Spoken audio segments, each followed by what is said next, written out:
Hello, hello, hello, and welcome back to another episode of Vox Jed Fight About It. And today we've got another guest episode, as it is guest month. Who do we got today? It's Dark. Who are you, Dark? What do you do? Hi, I'm ThatDarkPheonix, or Dark, or Callum. I do Minecraft, way too much Minecraft. Minecraft everything, from lore content, from making people cry from it, to Minecraft events, making myself cry from it. Yeah, Wow. that's basically it. Yeah? Yeah, you just overall enjoy making people cry? Is that what it is? Yeah, basically, I guess. That's fucked. That's awful. I'm joking. That's great. But, Okay, look, I've made my chat cry at least 10 times from Willow lore alone. oh, So, man. Oh, jeez. I'm the lore whore for a reason, so. You are. But yeah, no, we've got Dark today. We've got, ThatDarkPheonix, another member of Willow staff, who I think you're still within your like 2-week takeover of the server. Yes, I guess we'll start there. How's that going? Great. Honestly, I've gotten so much accomplished. Have you? Yeah, I guess for people that don't know, I'm currently temporary owner while I can think. While Enzo is out of state. While Enzo's out of town, so I am in charge. I'm really funny thing about it, I'm the only miner on staff currently, and I'm the one with owner powers, so. Oh, wow, that's fun.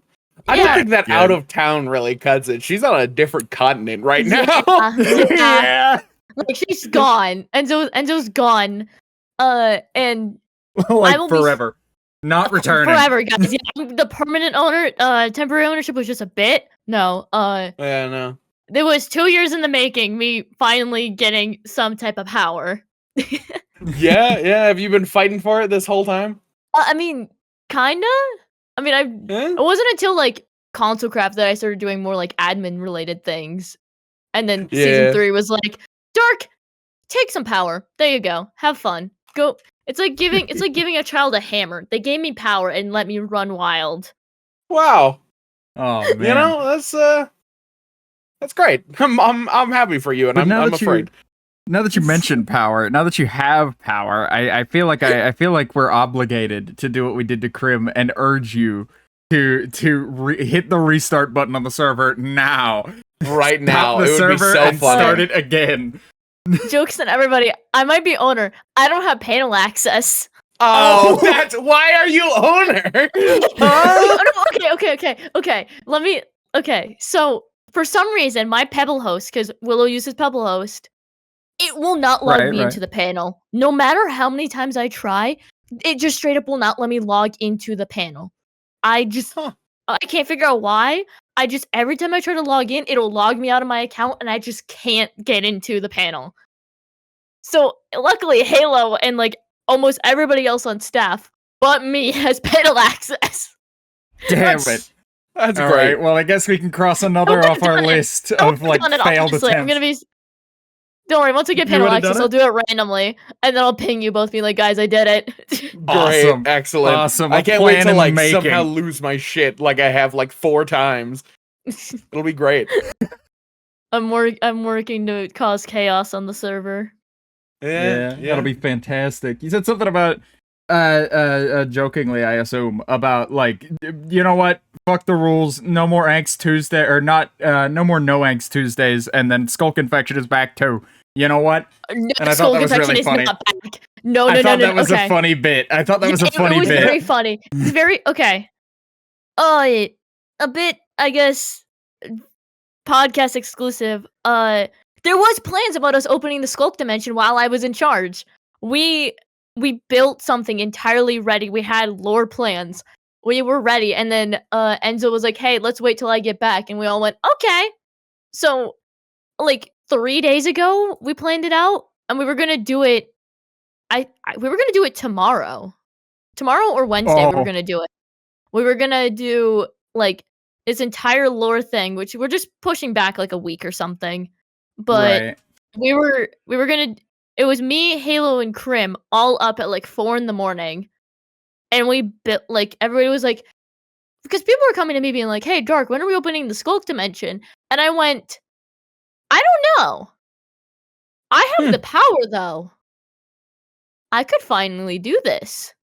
I could Right. torture the people of the server by bringing this dimension. Oh my god.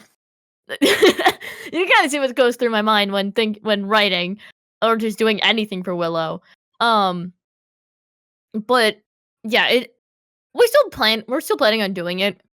It will probably be it'll be when Enzo gets back, so I gotta step back a bit from that, but I'm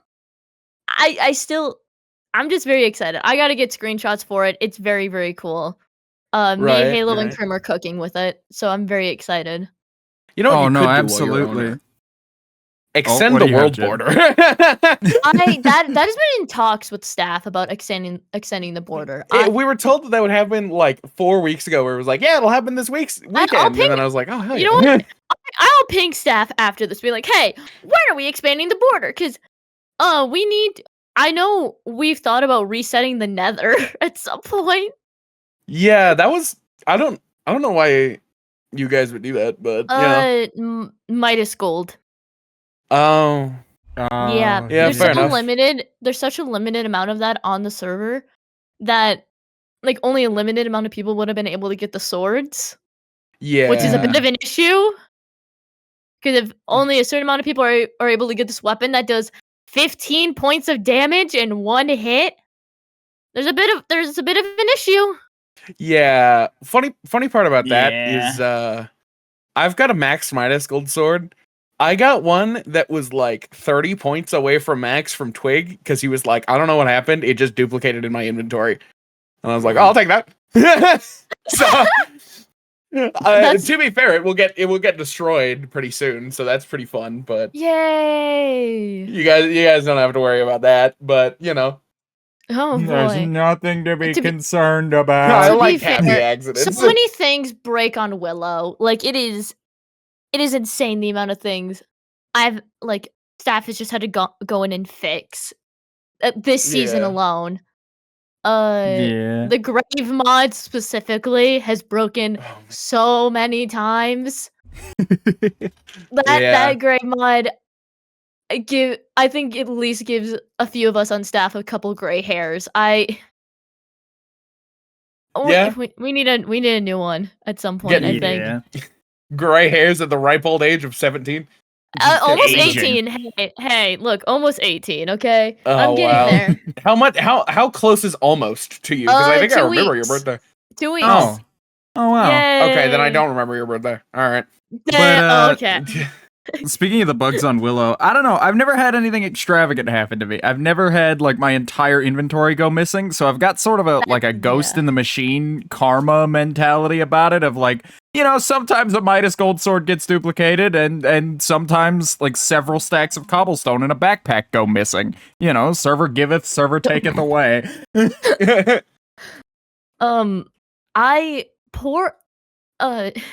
The poor Willow staff during season 1 had to deal with me. Another grave mod broke on everybody, and we don't even know. People still don't know how it happened. Basically, if I specifically killed anybody, there would be no grave. Their inventory would just pop out, and all their stuff would be everywhere. And we figured out that if it had my name in the death message, so let's say Voxel64 was slain by ThatDarkPheonix, their whole inventory would just splat on the ground. And What the fuck? basically, if it just had my username in it, they would like the grave wouldn't show up. Their inventory would just be on the ground. Huh. And what happened was when I had Bush kill me and it fixed it, and then I died again at some point, and then it broke itself again. Like there's no like feasible reason for why it broke. It just did. And it was only to me. It wasn't like RNG or anybody on the server. It wasn't any like item I had. It was just me. It was just your existence. Yeah. You're the That's wild. problem. Hey, to be fair, I watched RNG break Herobrine's code in season 1 as well. It was Huh. Yeah. That's fun. Yeah, That's fun. RNG and I killed Herobrine way too many times to the point where we had Bush look at like the mod itself and the code was missing. Like Huh. straight up just gone. You fucking killed him.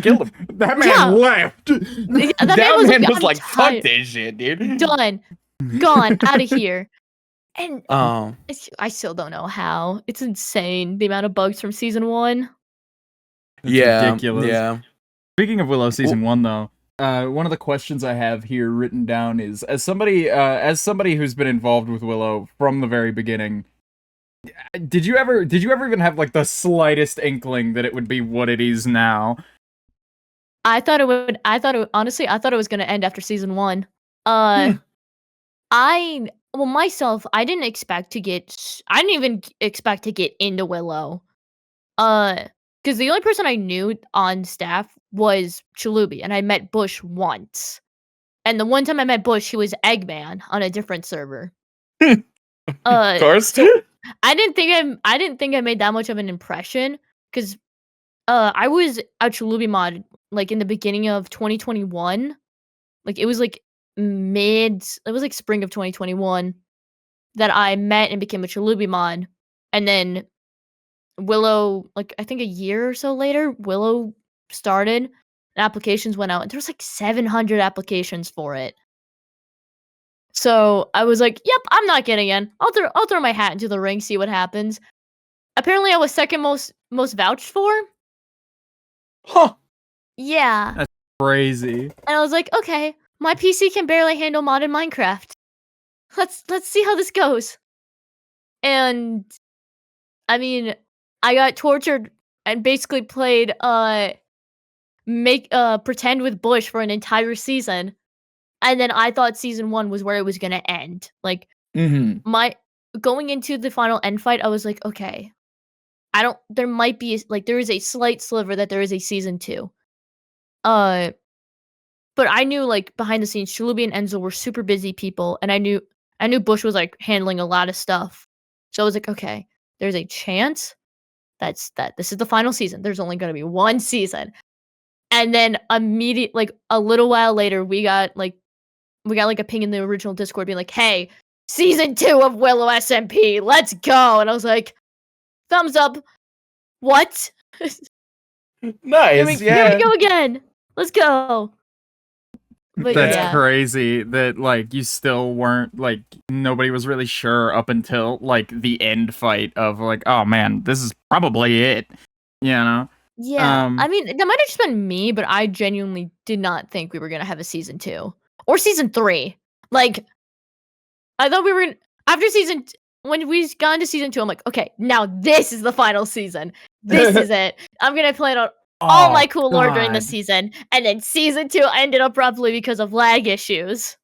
I couldn't imagine. I'm pretty sure, like, as far as I know, everybody I've spoken to about season 2 at length pretty much did what I did, where like the lore counts, but like in general, that season's just a mulligan. Nobody really counts it anymore. You know, which is sad. Like certain parts of it. Yeah. Yeah, like it had some important bits and pieces, but overall, it's just like, this is like. But to be fair, like everything that's in season 2 compared to how season 3 is, I don't know if it's just the post console craft energy of the group or whatever. But it seems like absolutely.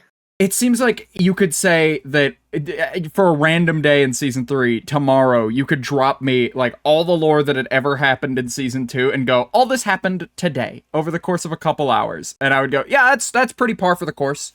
That's a pretty square day to me. You know? Yeah. Normal day on the server, and that's insane. Well, here was the big issue with season 2. The Whisperers group specifically, we did a month, like basically a month straight of lore. And then since like we were the backbone and like kind of knew what was going on the server constantly because we were some of the most active people. Once we stopped like playing and doing lore, it like the server slowly got less active due to that. This is at least what I noticed, and which kind of sucked. But it wasn't a great time. We did a month straight of just back to back lore, and loved it. I got so burnt out though, and I did one final stream, and then a few weeks later, ConsoleCraft started, and I was like, well, okay, I'll get on to Willow after ConsoleCraft ends, and then, as we know, ConsoleCraft immediately led into, hey, let's start season 3. Yeah. Oh man, we were told by like everybody that it was just like, it's no biggie. We're having like very minor lore, and it's technically carried over, but like nothing too major. And then I didn't know that Vox and I were the straw that broke the camel's back on that front, but I think you were the one who said that. Yeah, because I wasn't originally going to be active on Console Craft one bit. I was just busy getting I had just started a new job. I was busy working on other projects, starting my own projects, and all of a sudden, I get like a message in Consecraft, like with a list about how Herebrine feels about people, and I mentioned on it. I'm like, I've literally logged on once for the opening. What do you mean I'm involved with this? And then I log on once to do a stream, and I get told everything, and immediately get involved. I'm like, God damn it, Bush. God damn it. I cannot go. I'm back in the building. Yeah. I don't think it's fair, Jed. I don't think it's fair that we get the blame on that one. I think I think all the blame for this. I think all the blame for this lies squarely on Rifty's shoulders. I blame nobody else, and in the most positive way possible, in the most positive way possible. It's completely Rifty's fucking fault. Because I remember the day that Bush finally cracked and was like, you know what? Fine. Console Craft is canon to Willow. It's 100 years before. Go ham. And I was like, somebody broke it. Somebody broke it. And then I started getting messages about it. And it's like, I didn't break it. It wasn't me. Yeah. I didn't fucking break it. Okay. So funny enough, I know me and Nebula were planning on summoning Herobrine day one as well. Like, it was just basically a behind-the-scenes race, but I didn't do anything on the server, so, I mean, Smile and Rift being the ones to summon it just happened, but, like, day one, I kept being like, I want to summon Herobrine, I want to be silly, I'm not gonna take any of this seriously, it's literally gonna be a fuck around, find out for me, and it just did not turn into that. Yeah. Because I didn't expect it to turn into lore. And then it did. Yeah. It's crazy the projects that pan out. It really is. Oh, yeah.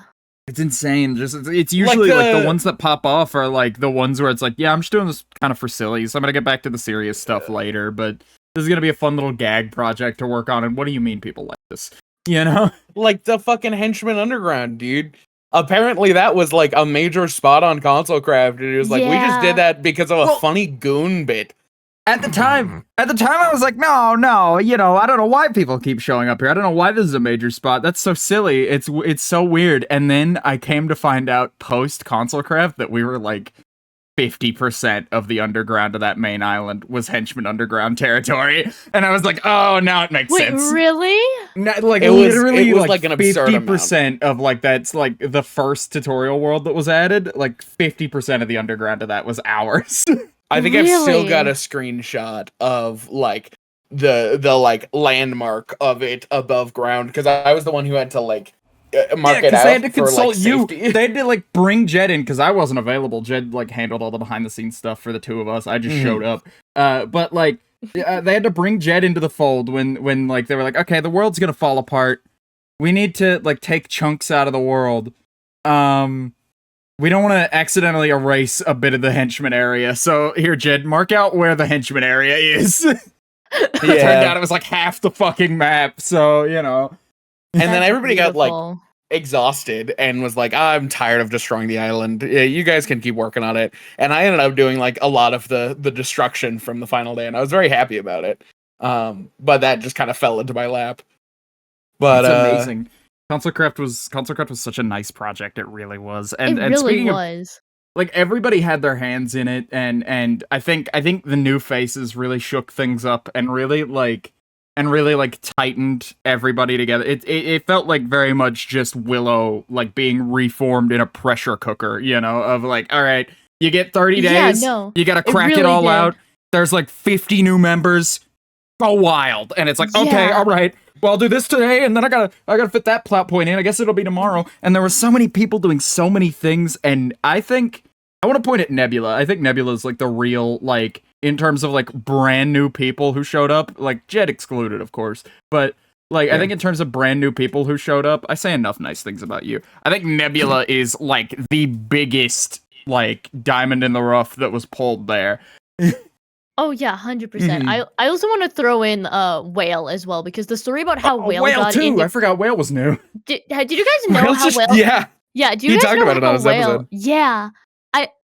Yeah, no, because it was accidentally my fault as well that Whale got into console craft, Just was and given whitelist and never got it taken away. because I was our friend Strike. He was doing an entire like strikeathon, subathon thing, and I was screen sharing console craft to the stream, and everybody in the VC but Whale was on the server. And I went, "Hey Bush, can we just whitelist this person just for like the stream, just so then like they can hang out with us?" I had never talked to Whale before, and Bush was like, Oh, "Okay." man. And then so Whale got invited onto the server, like just got invited to play on the server for the day, and it turned into Whale getting fully invited. And then Bush was like, "No, no more people. No, if somebody has to leave for somebody new to join, like no more people." Because there was like you guys said, there was like 50, 60 people in console craft. It was insane. Oh my god, it was I was surprised so many people got an invite. I was not expecting that at all. I barely knew any like a lot of the people that ended up joining like console craft. I was just like, "Oh, okay, I don't know you, I don't know you. I don't know like I didn't know Jamie, Kaz. I didn't know like those guys before console craft." And then here I am talking like to Jamie and Kaz like almost every day. Yeah. Because I think it's I think wild how console that thing craft. turns out. I think console craft is such like a great piece for like I think small projects like that and perchance this next project Bush has around the corner that I don't know if I'm allowed to talk about yet. He announced it. We could talk about it. He announced But it. Yeah. I'm not gonna talk too much about it. But like I think because when console craft started day of, I was like, because Jed had mentioned it. Jed was like, "Do you think this could be my ticket into Willow?" And I was like, "I don't know, probably." If I were setting this server up, I would definitely like see the opportunity in like a scouting mission of just like, okay, I like this guy and that guy that we've had in console craft because it's so like low stakes. It's like, sure, I'll add anybody just about, you know? Yeah. And so it's so easy to do that. And I think that a really miraculous thing was done there of like, you know, everybody's in, of course, for Willow. And then some people just either were disinterested or didn't show up or didn't have time for one reason or another or couldn't really contribute one way or the other. And so like we just like got this really bloated series of console craft with like 50 members, and then over time due to like a series of factors, all the people who didn't really want to stick around or like couldn't really stick around just kind of like got cut. So it was just like, okay, big project for a short period of time, trim the fat, bring him over to the next one, you know? And I think that's definitely the way forward. I thought I was so fucking nervous, and then like day one, and so it was like, "Yeah, sure, you're in." I was like, "Oh, Yeah. cool, moving on." Funny enough, Bush, love Bush to bits and pieces. Bush will leak basically anything to me. So I knew for like at least half of console craft that everybody from console craft was going to get an opportunity to join Willow.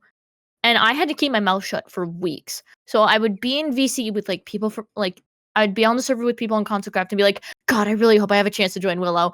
And I just had to hold myself back. And I remember I was sitting at Dave and Buster's with like Enzo, Bush, Obi, Rift, and Mustard. And Bush and I just kept looking at each other like, "Can I say something to Mustard, please?" Because at that point, everybody at that table but Mustard was in Willow.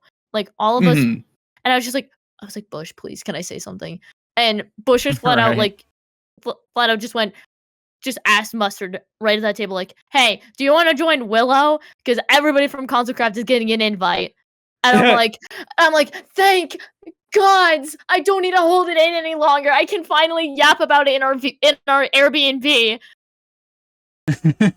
Yeah, I had to keep it secret crazy. for so long that everybody was getting an invite, and I was like, all these people I had been vouching for like maybe 6 months to get into Willow finally had a chance on getting in. I was like, because I'd been friends with Nebula for a good while. Mixie's one of my best friends. Ink, like I'd been wanting those guys in Willow for a long time, like vouching heavily for them. And the fact that ConsoleCraft was their gateway in, I was like, yes! Finally, I can do more Sleep Minecraft lore with these guys, and it's gonna be great.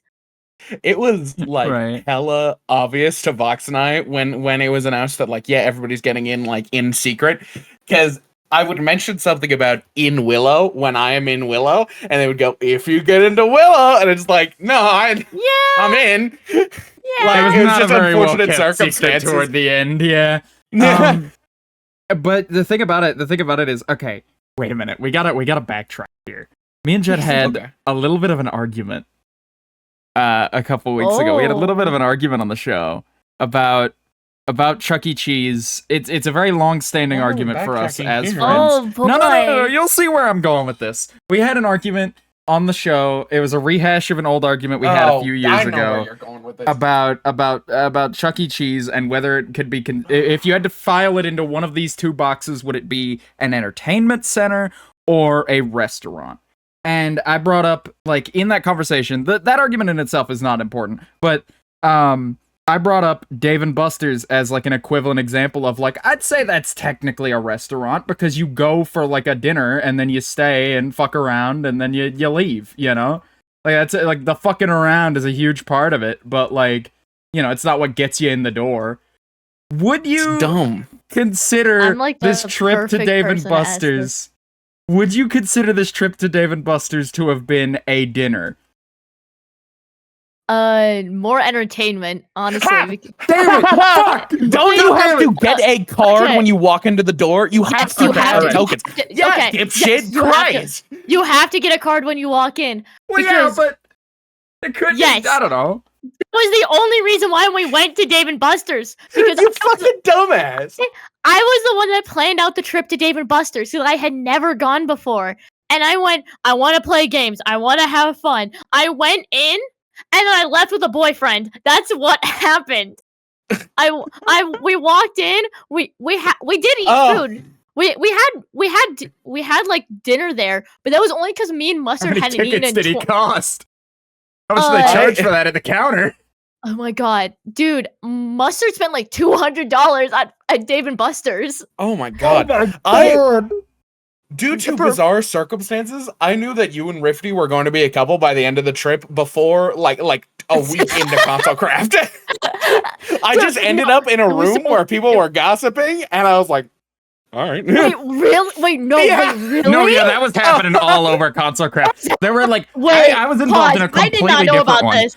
I was involved in a completely different one. There were multiple times where, like, I don't want to name names, but Nebula and a few other people, we're all just together, and, like, you know, that's what I remember, at least. Just a few people getting around and going, so, like, are Dark and Rifty a thing? And everybody's like, nah, they might be. You know, just, like, speculation and random gossip just happening on the server, and it's like, I should probably pretend I didn't hear that, but I definitely did. I got caught into one where it was one person who was like, yeah, no, from both people, they were like, I don't know, do you think Dark is interested in me, or do you think Rifty is interested in me? And like both of them just had to keep their mouths shut. But I got caught into this conversation, and I was like, I think I had joined the call to ask a question about something, and I was like, well, all right, I guess I know that now. I don't think I had even talked to you at that point. Dude, okay, so I should probably shed some light on this. Yes, me and Rifty, I was aware behind the scenes that Rift had a crush on me. I was just a dumbass and didn't know how to say anything.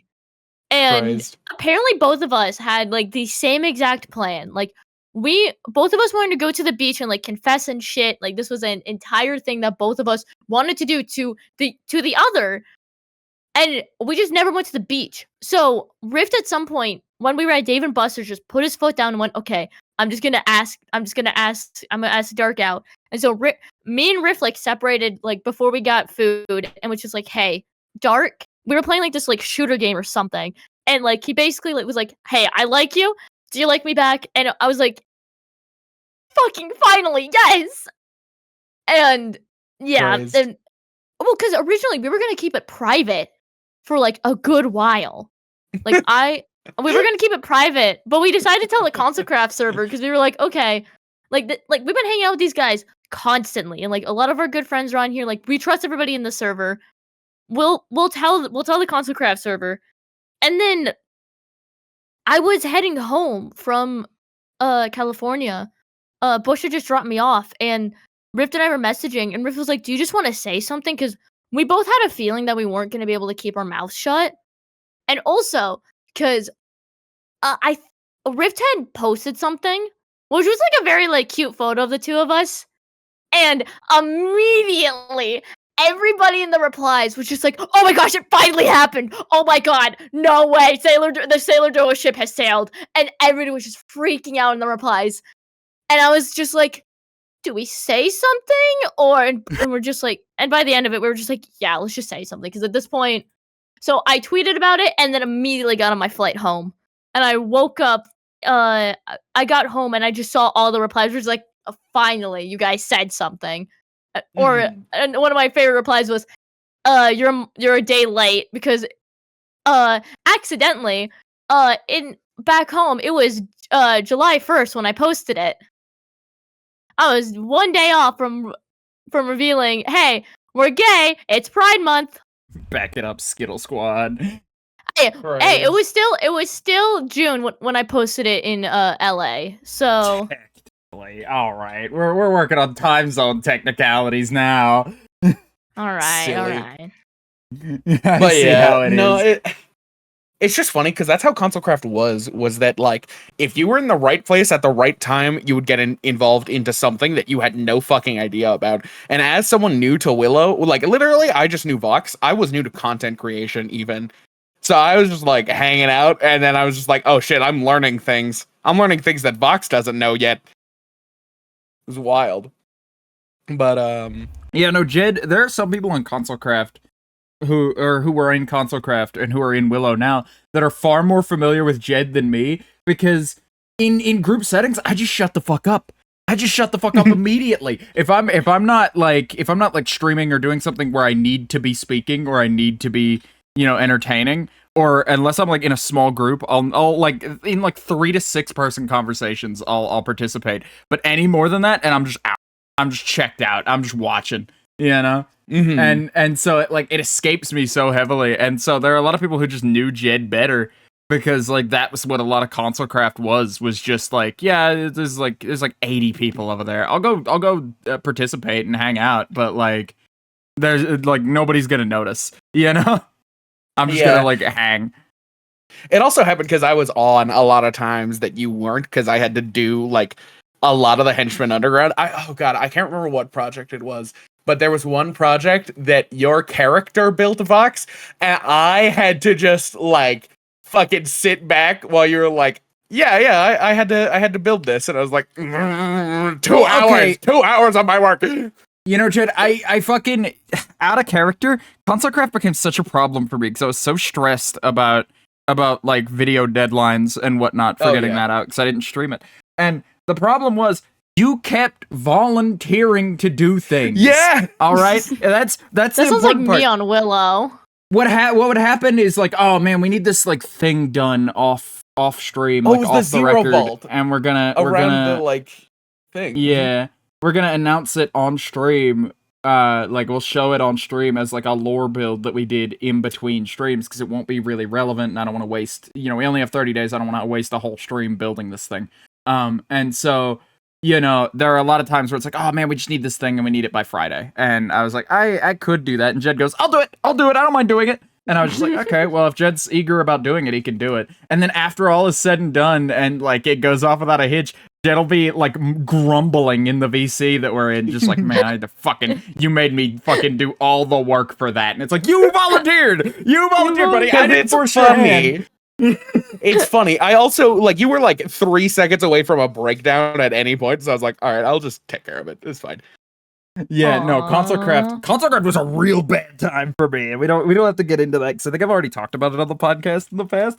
But yeah, like ConsoleCraft was a real rough time for me just because it was such a busy time where it's like if I'm not staring at a premiere timeline, I'm streaming. And if I'm not streaming or recording, I'm staring at a video timeline. If I'm That doing was neither of me those during things, dude. I'm That was me during asleep. Call to Craft too. You know? It Dude. just like, it's a workflow I couldn't maintain for a month. I was good for like 2-3 weeks of it. But by the time we were entering week 4, Bush said something about, because of VidCon, maybe doing a week 5 of it. And I had to get Bush in a call and go, look, dude, I'm all for it. I might have to check out at the end of week 4. I cannot do this. Yeah.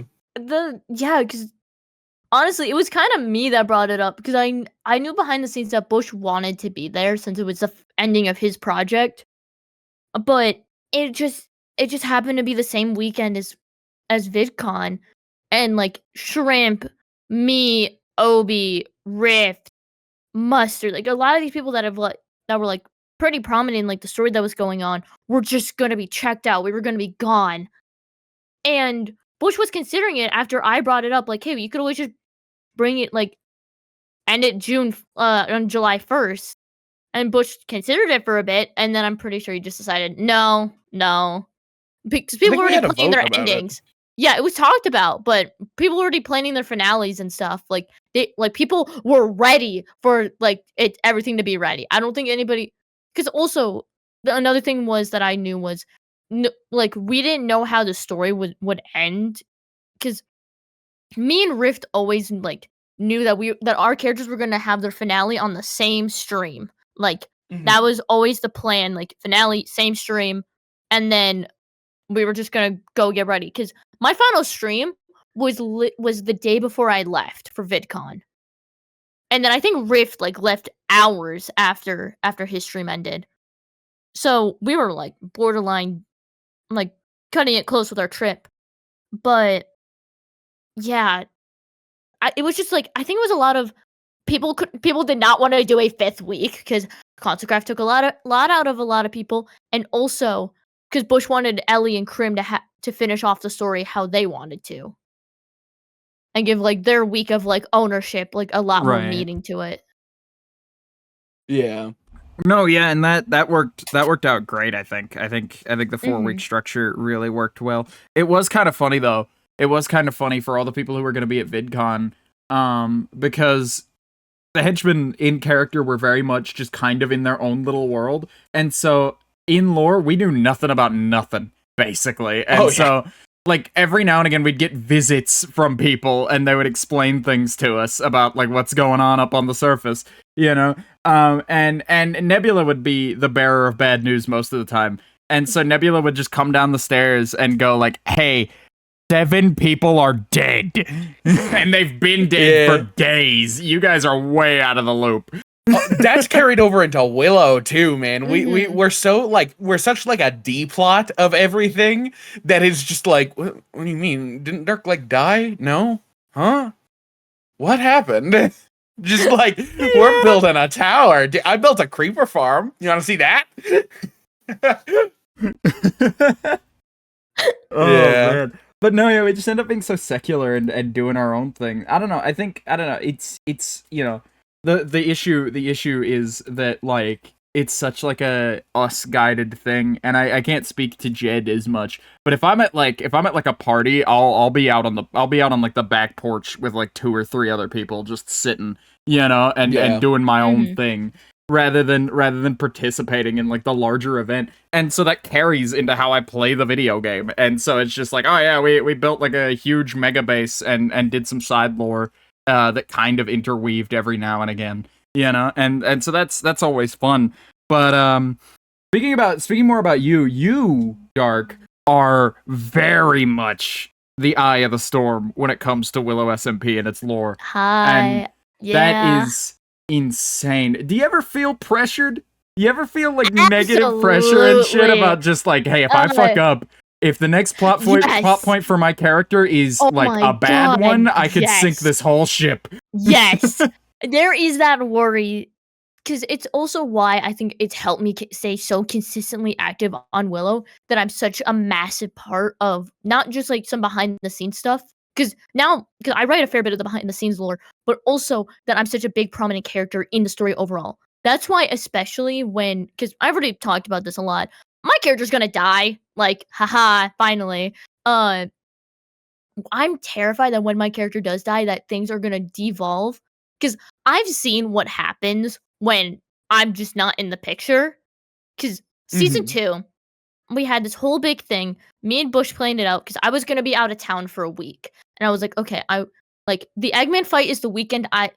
Is the week after my trip.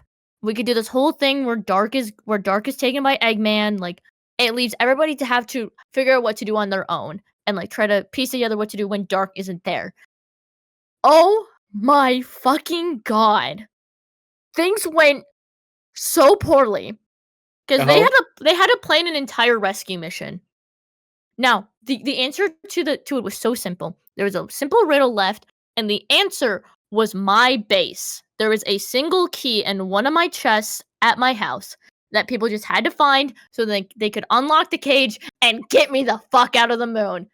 Instead, they summon like 5 or 10 wardens, explode the place, and it just turns into this mess. Oh man. After the stream, me and Bush sat there, just jaws dropped with how poorly that could have gone. And a lot of the Willow lore is just like a lot of us just being like, hey, you want to stream tonight? Yeah, let's stream. That's how most of it goes. But there's so many things behind the scenes that I have planned for the future. Like the Hero Mind stuff is over. Now it's my turn.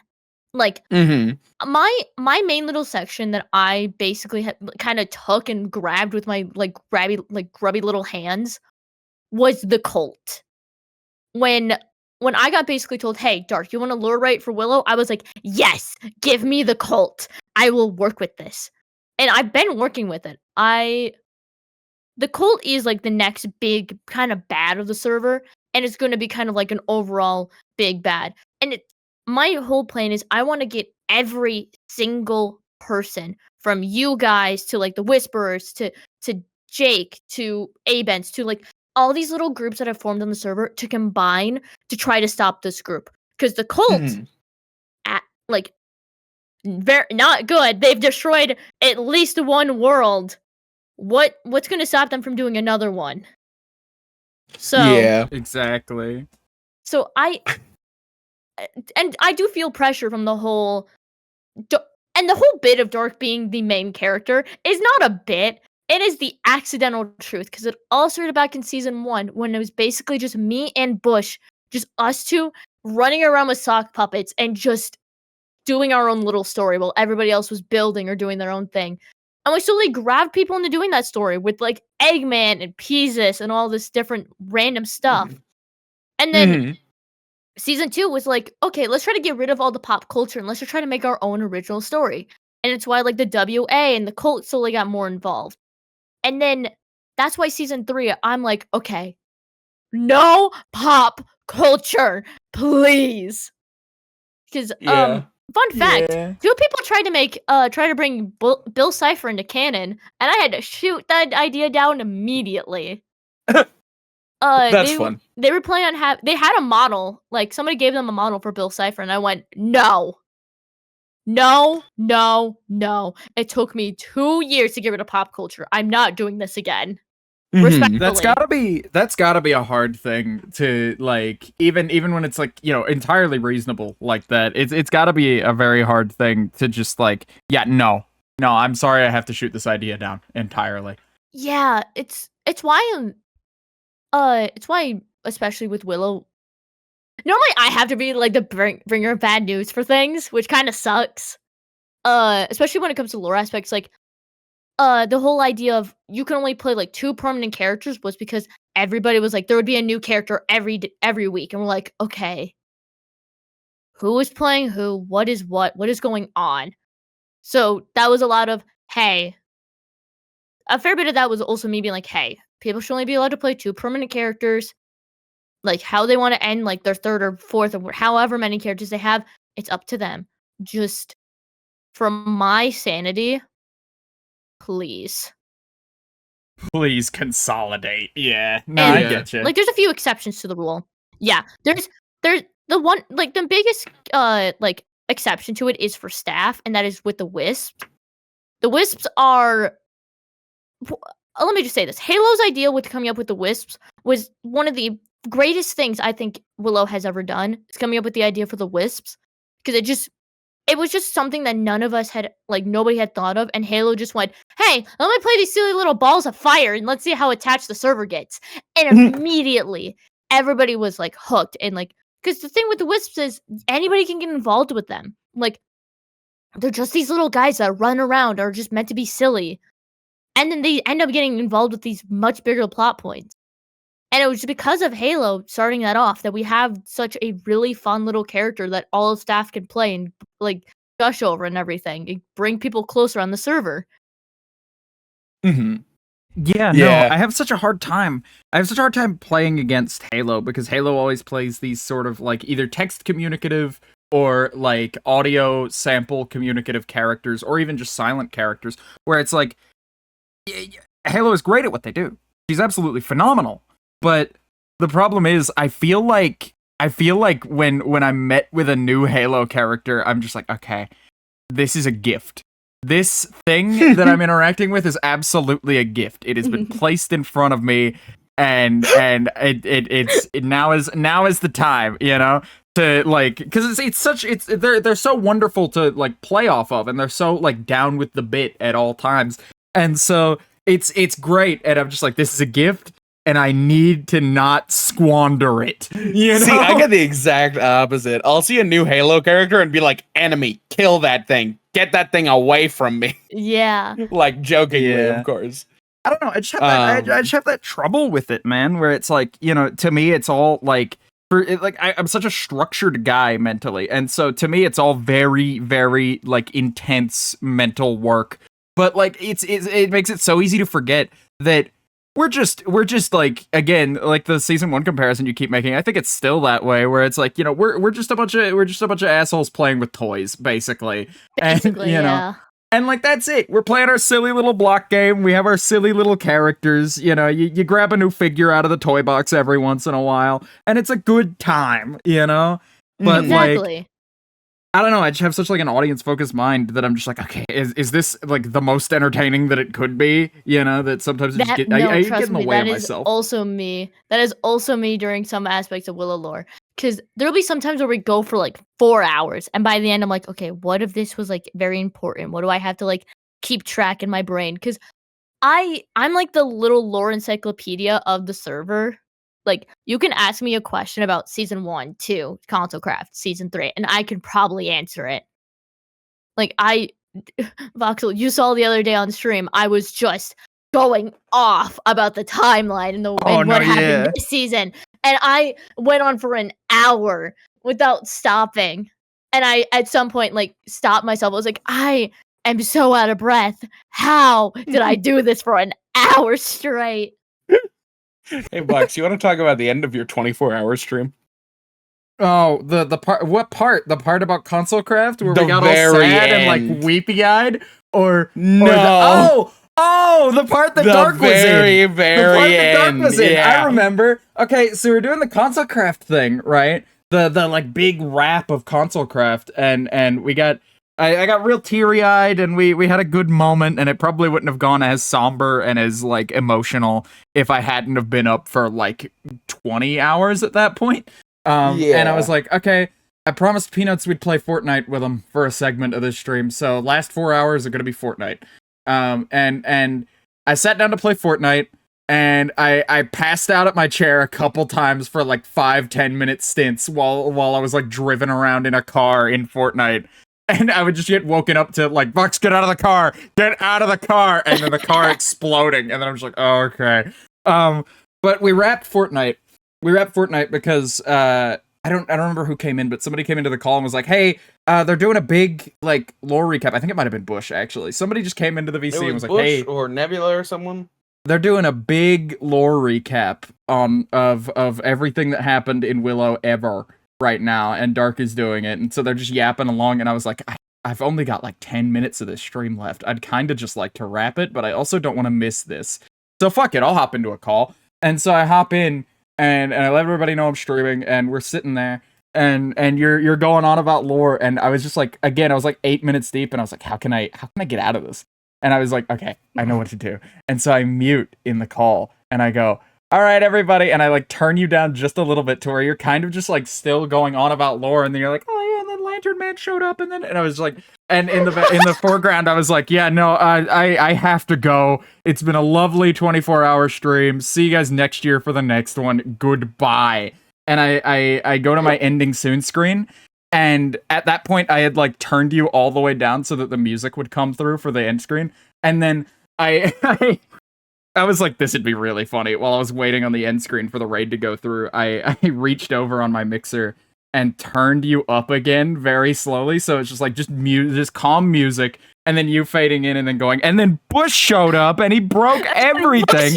and then he came over to me and he said, he said to me, and then like I faded you back out and hit end stream. I need to send you a clip of that because it's so fucking that's funny. Beautiful. I love it. Oh my god. Yeah, dude. Okay. I literally, this is the joke of me being the Willow SMP encyclopedia is one that I started, but also it's so true because I've been there for like every little bit of it, like every single like major thing that's happened. I've been there, or I've been the reason why it happened, or the solution of how to fix it. I've just always been there, so I know everything, and it's a blessing and a curse. Because I could say something and be like, "Oh, but then beforehand, this happened." Like Bush pushed me off a tree. However, right before that, we had this entire meeting with Chalubi and Ton, where we tried to figure out what was going on with Lantern Man. And then there's Lantern Man. You gotta understand, Lantern Man is a bitch. It just go on for hours. Yeah, I have to be that in sort of like a microcosm for mine and Jed's lore. So I feel you to some extent because Jed will go, oh yeah, I was thinking when my character, I was thinking when we send my character back in time, we do this at the end of that, and it's like, that wouldn't line up. You said this thing in Console Craft toward the end, like somewhere. You I don't know where I would find it, but I'm sure it's in a VOD somewhere of you saying that you had a cat named Toast. So we have to get you a cat named Toast by the end of this. Boots.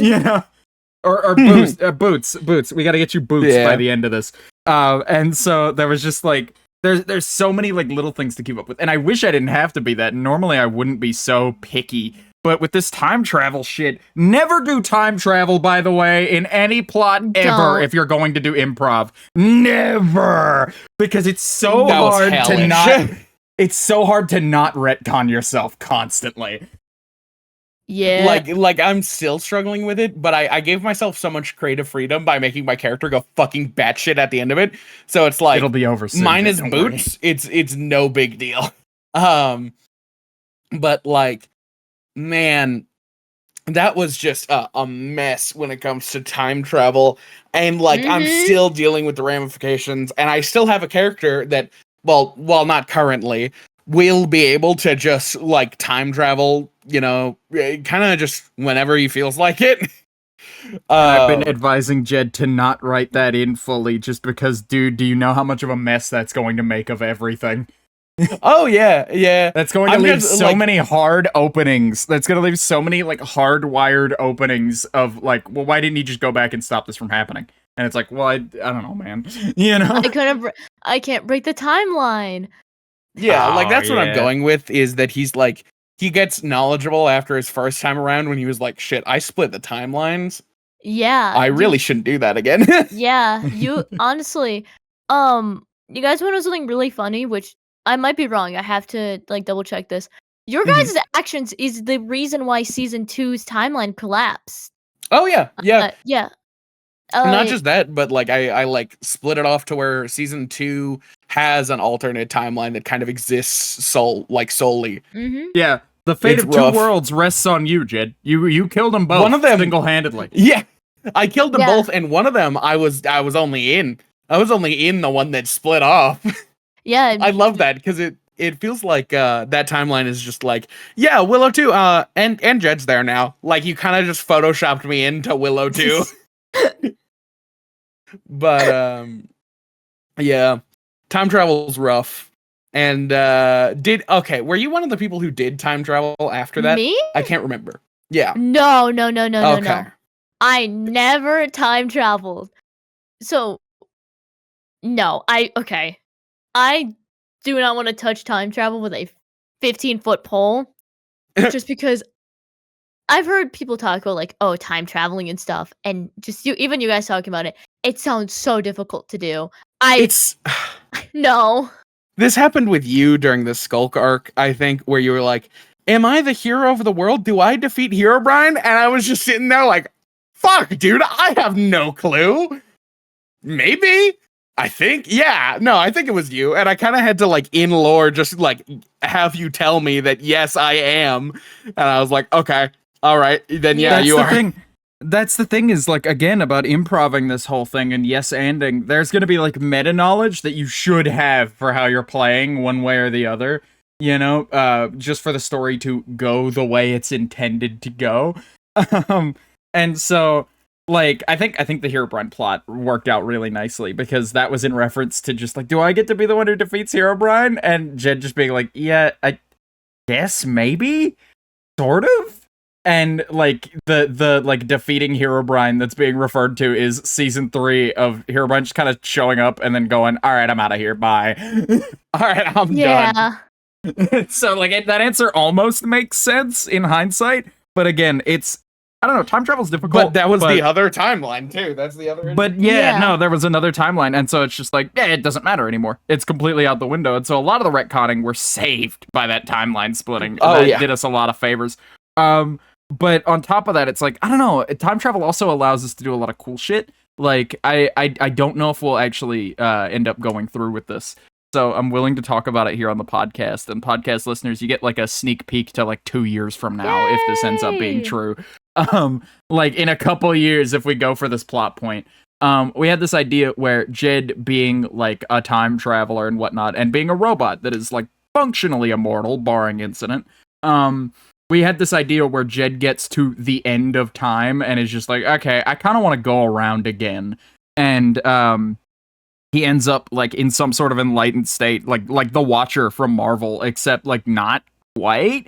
Where, like, he's still mortal, he still is, like, corporeal and exists. He's just, like, in a disguise, like, in a cloak over a hill somewhere, just watching, you know, as, like, events unfold again from the beginning. And I think that's a really, like, funny through line for his character that wouldn't be possible without time travel, and so it almost makes the headache worth it. Like, almost, you know? Somebody had mentioned, like, the God of Time. I think Halo did as a bit, and I was like, is that a real thing? Can I be it? Can I be the God of Time? That'd be kind of funny. Self-fulfilling prophecy, maybe? I don't know. But regardless, no, time travel's difficult. That's the time travel's at this point. It's cool, but it's difficult. Yeah. I'd say it's worth it in the end for my story, but, you know. Yeah. You never know. Yeah. But, yeah. No, yeah, I wanted to ask. I wanted to roll back. We didn't get to talk about it too much. How do you make that balance of like I'm having fun doing lore, the other people I'm having fun with are also having fun, and the audience is enjoying it. Like I'm getting good retention numbers, there's good interaction happening, people love it. How do you hit that like trifold balance? Because it's such a hard thing to do. And I wanted to know if you had like a secret. Honestly, with my content, Willow doing things on Willow has always done the best statistic wise. Like I have talked to multiple people and everybody I've asked been like, oh yeah, when you stream Willow anything, specifically lore though, my viewership sometimes doubles compared to an MCCI stream or an event. So statistics wise, I have never been really worried. And also in the end, if my mindset has always been if I'm having fun, I'm going to like I don't give a shit about viewership. But also, most of the time, if I am enjoying lore, I'm going to make sure that the people that are with me are also having fun. So, making sure that everybody is included and everybody like can have their moment is the biggest thing.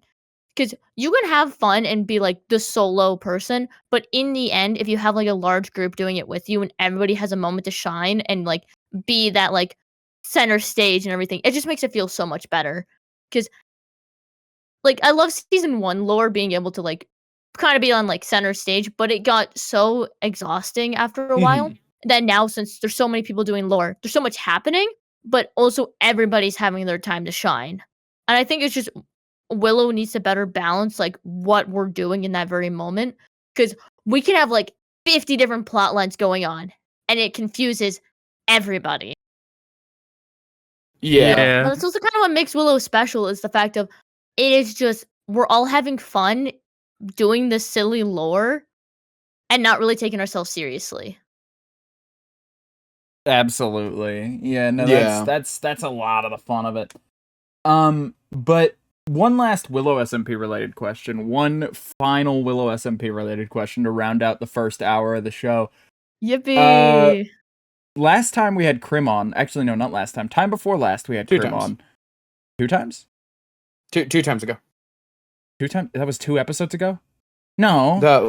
That was the second the episode before last, so it was. Well, regardless, we had Krim whatever. on. It doesn't matter. Yay! This is a weird semantics argument. But we had Krim on, right? And Krim talked to us a little bit about something that I found out that you're also very passionate about. The Willow SMP tarot card set. Yes! Oh, yeah. Would you want to talk about that at all? Okay, so behind the scenes context. I love tarot cards. I love just doing tarot card readings and stuff like that. I actually have a tarot card deck on my desk. But I like tarot cards, and this all stems from one night I was in VC with like Krim and a couple others, and I was like, you know what'd be really cool? Willow SMP merch. Well, you know what would also be really cool? A Willow SMP tarot card deck. And I just started like listing off who would be like what tarot card and stuff. Yeah. Like from the major arcana. And I like realized like, hey, there's 4 major groups in the in a tarot card deck. There's cups, swords, wands, and coins. And I went, there's right at the moment there's 4 main like Willow series, like Willow Media series, and it's in this timeline, and it's Consecraft and then season 1 through 3. There every single like the swords could be like 1 season or something like that, and just be in a major event that has to relate to that card. And I just started like going through my mind. I'm like, huh. A Willow SMP tarot card deck could be real someday. And it's just slowly stemmed from like just my love for tarot cards. Absolutely. I saw... That's the kind of merch that I really, really like. Sorry, Jed. That's the kind of merch that I really, really like, though, is like stuff where it's like, I did a t-shirt because t-shirts are what you're supposed to do. I did I much prefer like I did a tarot card set because I really like tarot card sets. Yes. And you know, I'm very passionate about it, and it's a really niche product, but I think it'll come out really nice. I think those are by far the coolest merch items from content creation. Oh yeah. Also, that's also the reason why we got rid of like pop culture stuff, is because the big thing is Willow wants to do merch one day. I specifically really want to do Willow merch one day. Like I want to do a tarot card set. I want to do a massive like poster. I really want both a Consecraft and a Willow SMP poster so badly. Just because I think both would be so cool to have, and just have like a bunch of members on it, like this like a movie poster type thing. And then like special like hoodies and like shirts and stuff like that. I would love for Willow SMP merch, just because of how batshit insane everything is. You could do so many different things. Like, for example, like a hoodie. Like you could do like vines going up the sleeves, stuff like that. There's so many like possibilities with just Willow in general.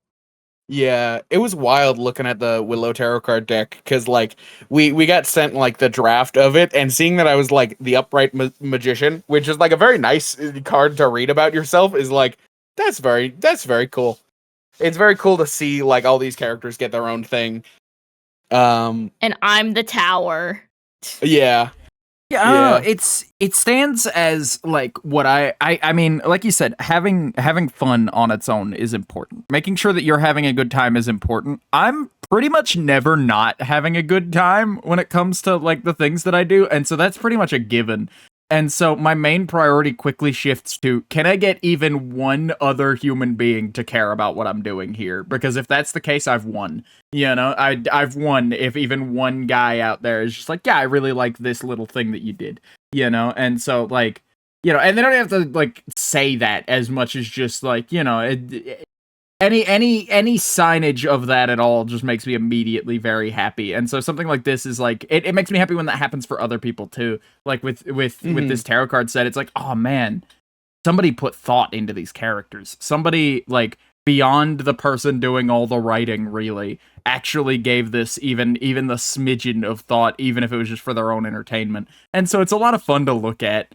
That's really like one of my favorite things. It's like, you know, I don't know. I feel like one of the prime reasons like that I do this, at least, is for other people. Like, I do it for me because it's fun, but also part of the fun and part of the satisfaction of it is other people. And so it's always fun to see little ideas like this come through. Mm-hmm. Yeah.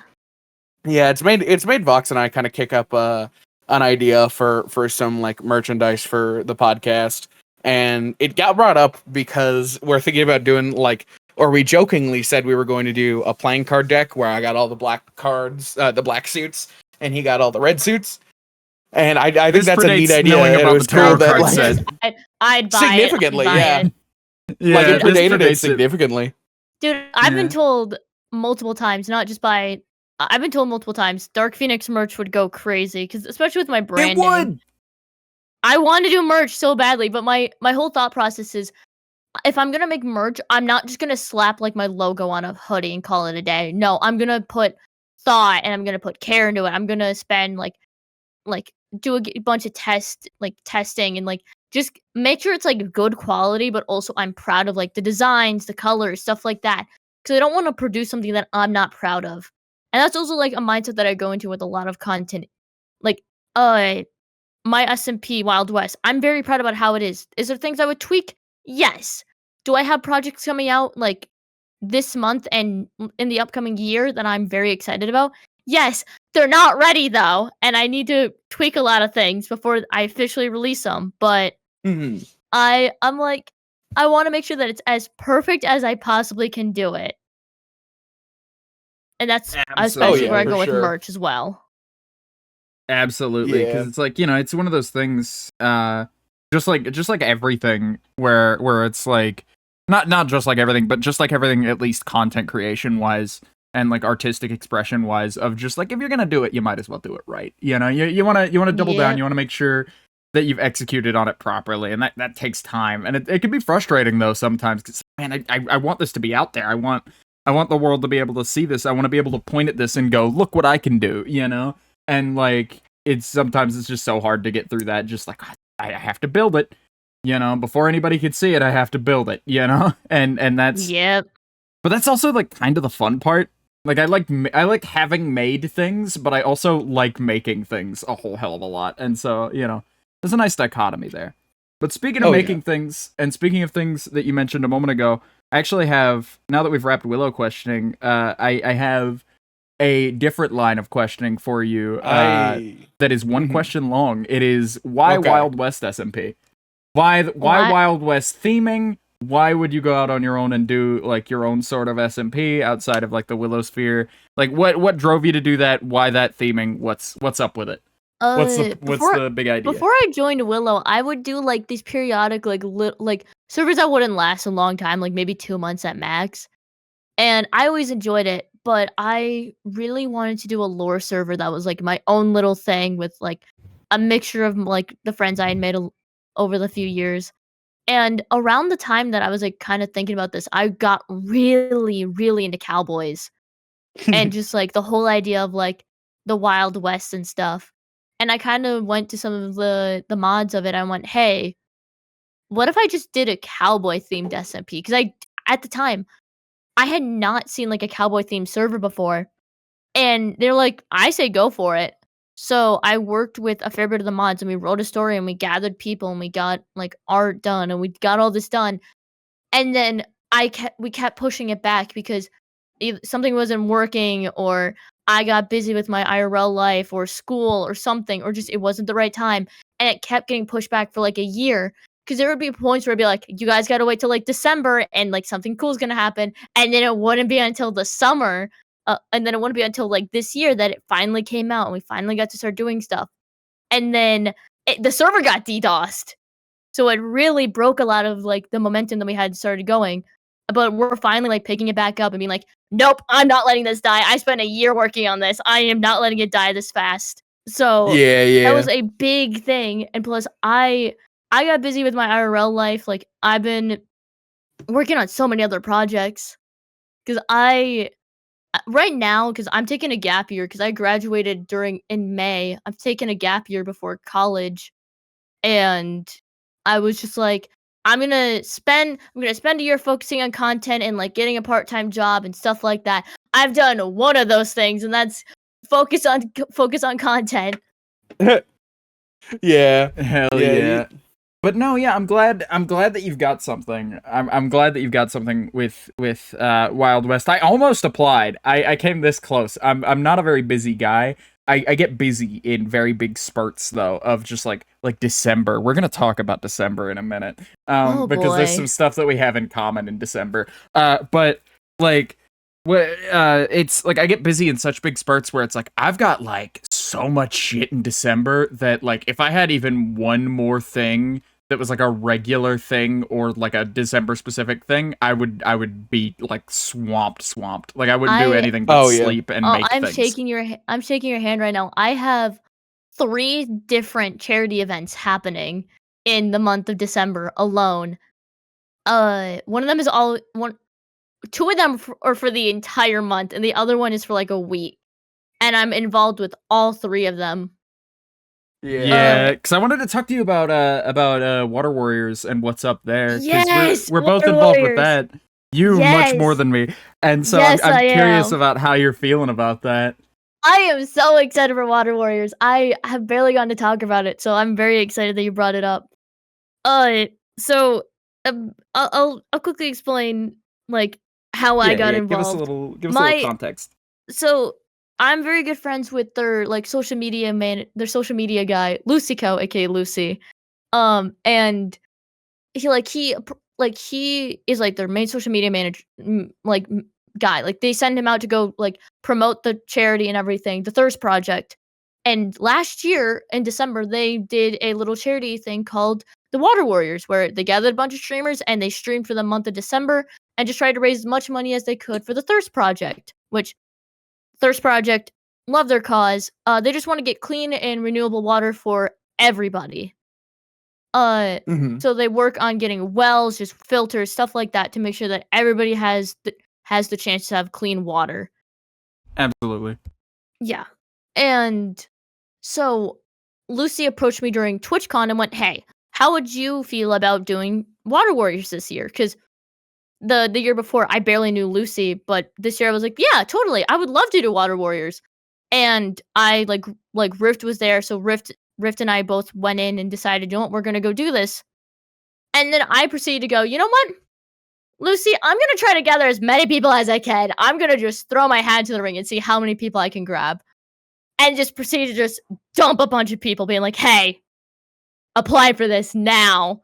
I want to raise money for charity with as many people as possible." And that's kind of just how I dragged people into it. But yeah, there's a lot of things behind the scenes that I know about Water Warriors, that I've been told by Lucy that I can't share yet. But they're going they're taking a massive leap with this year. There's a lot more aspects of the charity that information should be coming out soon. At least like announcements. They might be out by the time the podcast comes up. I don't know. Sunday. Yeah, I think they were rumored to come out on. Yeah, I think it might have been rumored to come out on Friday. So tomorrow. Huh? Yeah, maybe. I'm not sure. Neat. But yeah. Gosh, these gaps in recording time between like when it's recorded and when the episode goes out are very short, and they have to be, because sometimes we talk about news on the podcast, like what games are coming out and what's going on with things like that. And so I like to be on top of things. But moving it just a little bit back, that even like 2 or 3 day gap between the episode being recorded and the episode coming out has been a lot of fun. Because it's like sometimes somebody will come on the show and go, "Oh, I will have done this by Sunday. It'll be out. I can talk about it." You got any secrets? Yeah. You got any this weekend secrets that we don't know about? Let me double check that. Let me double check if this if it actually comes out or not. Because It's gonna be Sunday Okay. at 3. okay, I got told that it comes out Friday. Okay. Okay. We'll Now, take full just in case- responsibility as a show if Just in that case. turns out not to be. Bleep this out if it doesn't actually happen, Editor Voxel. Yeah, I got there's going to be merchandise this year for Water Warriors. And I got chosen to be one of the lucky creators to be on some of that merchandise. So Hell yeah. this is going to be the first time since I think like 2022 that I've been on any piece of merchandise. Because the first time I was on a poster, but now I'm actually like on a shirt and everything, and it's super cool. Hell We're yeah. gonna be wearing you. Yeah, I'm being sent a shirt for free, and I'm very, very excited about it. I've Hell been yeah. talking to like Krim and Bush about it for like days, being like, "Oh my gosh, I'm so excited about this!" Like, I've been nonstop talking to them about. I'm just so excited. I love charity. I love what the Thirst Project is doing, and I'm just so excited. And I've heard like Lucy talk about how passionate he is about this, and I'm like this. That's what I love to hear. Just people being super passionate about what they care about, and I'm like, oh, this is sweet. Also, it's for such a good cause. Like, come on, how could I not want to help? Yeah. Absolutely. Yeah, for sure. I love this kind of charity shit. It's my favorite thing to do, and because like we were talking with Jake Stone last week about a similar thing, about how like being able to do this is very much like a privilege and a gift to be like allowed to do this for like even as a hobby, and so like it feels like paying for it. Really, it feels like paying it back. Of like, yeah, you know what, I'm allowed to go through and I'm allowed to do this. In exchange, I do charity events every now and again, and they warm my heart, especially around the end of the year. I love doing like Christmassy sort of charity events. It's my favorite thing. And we might maybe have a Willow related one coming up. I don't know. I sort of just like passed an idea at Enzo, and Enzo is. We've talked about that on the show before, so we're allowed.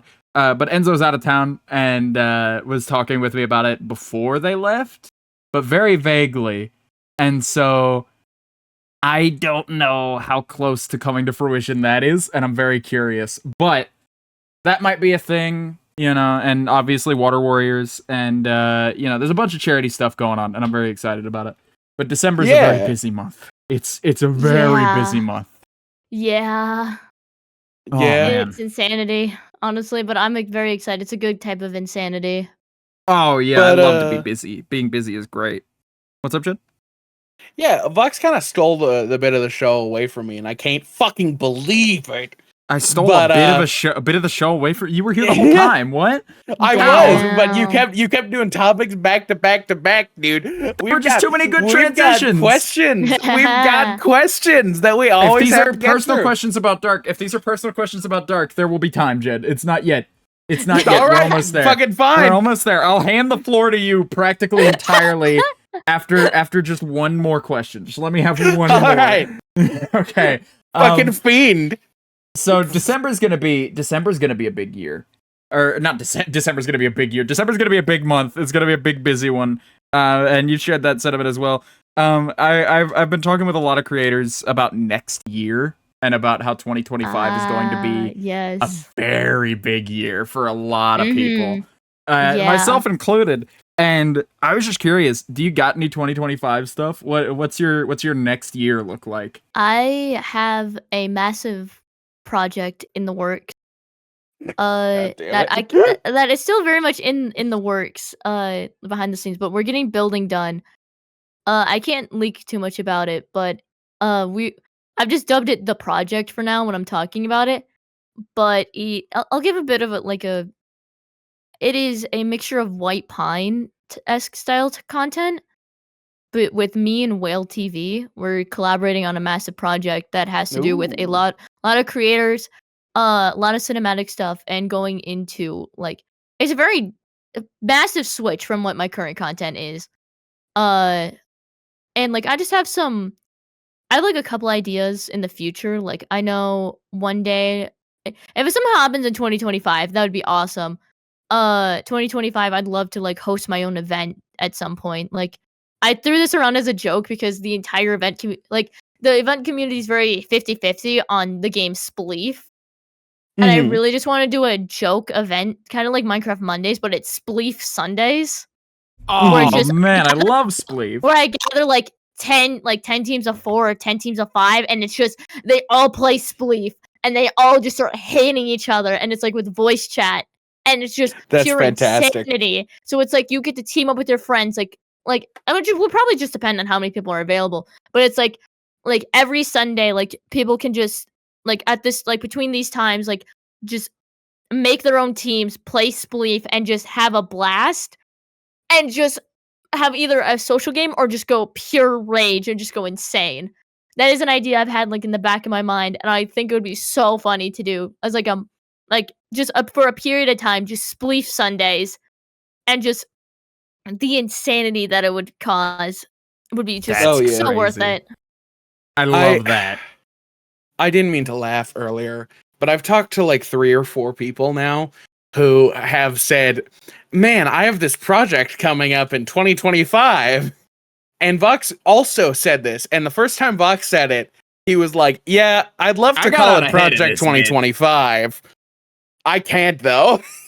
And I like, so now everybody who says like, yeah, I've got a project coming up in 2025, I just get this like fucking flash of like, everybody has their own personal project 2025, and they're all fantastic except for one. Except for one except big for, like, one. The big one. Yeah. The big one. Yeah, I mean, I would go into more detail, but I feel like Whale would kill me. So no, absolutely. Don't tell us anything that you can't tell us. That's fine. We're not gonna pressure you into it's gonna be Minecraft horror content type of thing. Lore horror. So I'm going to do the lore horror aspect. Lore. The lore horror makes horror content, basically. So the lore horror does sounds like you're setting up for a sounds like you're setting up for a fucking tongue twister there, yeah honestly, but yeah, it's good. I'm excited.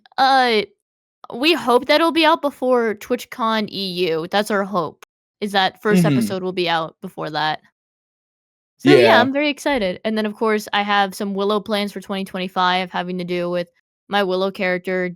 I know 2025 is probably when my Willow character will die. So I'm planning out a lot of cool stuff for that. Some animatics for that, cinematics. I know I'm getting a lot of art commissioned for that, just for like, just general, just effect and stuff, and make it worse. And then I know I want to get more into YouTube as we get into 2025 as well.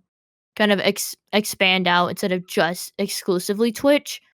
Because I've barely posted on YouTube. I have 2 uploads on YouTube, so I know I'm starting kind of early because I know I have Whale's cooking a video for me. I'm editing a video for myself. I just need to expand on more platforms. That's honestly kind of the goal for 2025. Just outward expansion. Absolutely, that's always a good plan. ThatDarkPheonix takeover. That's kind of what I'm trying to do now. Yeah. But no, that's great. That's awesome that you've got future plans. And before I would transition into another one, but before Jed yells at me, I think it's time that we slowly move over to the part that we usually front load the show with, I have to say. We usually like dive straight into this immediately and then just see where it takes us. But I had so many extraneous Willow questions that we ended up there for like an hour, which is never a bad time. I watched the car crash when it was like, oh, Willow's getting brought up. We're gonna be here forever. No, it's fine, but it allows an interesting dynamic this time because now we get to backload our interesting questions. Starting with you say interesting questions. No, there's one of these that's really interesting, Jed, that you don't have a lead on, but I do. Dark, you wanna talk about your username? You wanna talk about where that came from? Oh god. I also have. I was there, motherfucker. Yeah. Oh, were you there for that? I couldn't remember. Yes. Yeah. Okay. Oh man. Okay. Let's hear it. So the story. So this is like a very long story about my usernames and stuff. So it starts in like 2018. Like 2018 to like early 2020. I was obsessed with this app, and I despise it now looking back, called Gotcha Life. Oh, And Jesus. yeah, and I went the username that I went by was like a really old nickname of mine, and then 2017, and then switched to XD at some point. And then I finally got a Discord account in like some point. And I was just like, okay, I don't want to go by. I got it in like 2019. I was just like, okay, I don't want to go by this old nickname anymore. I want to be unique. I want to be special. And I was just like, okay, what do I go by? And I was also very active in Amino. No, man. Oh no. Yeah. I was one Groomer of those Central. kids. Yes. Oh god, it was so bad. Awful. Yeah, it was bad. The trenches. The trenches. And I was in like the My Hero Academia Amino, the Undertale Amino. It was the trenches. So, and I had this like OC from My Hero Academia, which I named DarkPheonix. Like that was their hero name and everything. And I went, okay, I'll just go by DarkPheonix 1314. Because I didn't understand internet safety. And I didn't think, I was 13 about to turn 14. Let's just do that. And so and then I just made my Twitch, my Twitter, everything like that once I turned 13 into that. So DarkPheonix 1314 was the username. And then I started streaming in like late 2020. Right on my birthday, on my 14th birthday. And then a few months later I got my first PC and I was trying to get a Java account. And DarkPheonix 1314 was taken. So there's just this moment of 14-year-old me panicking, like, oh crap, what do I call myself? The DarkPheonix? Taken. DarkPheonix _ taken. That DarkPheonix? Oh, it's available. I checked on Twitch, available. I couldn't change my name on Discord or Twitter, so it's just like, okay, I'll just take it on Twitter and on like Twitch and Minecraft. So I took it there, and then slowly over time, I've just taken the name ThatDarkPheonix everywhere. And then once Discord got rid of the numbers and you could just have your own username, I just took ThatDarkPheonix. And then Twitter, ThatDarkPheonix. It's just a penis joke. There's no other story behind it. It's just a penis joke. I always thought that was a very bold move. Sorry to interrupt you, Jed. I always thought that was a very bold move. Because, like, I was like, oh, ThatDarkPheonix, that's kind of funny. That's a funny haha penis joke, right? There has to be more to it.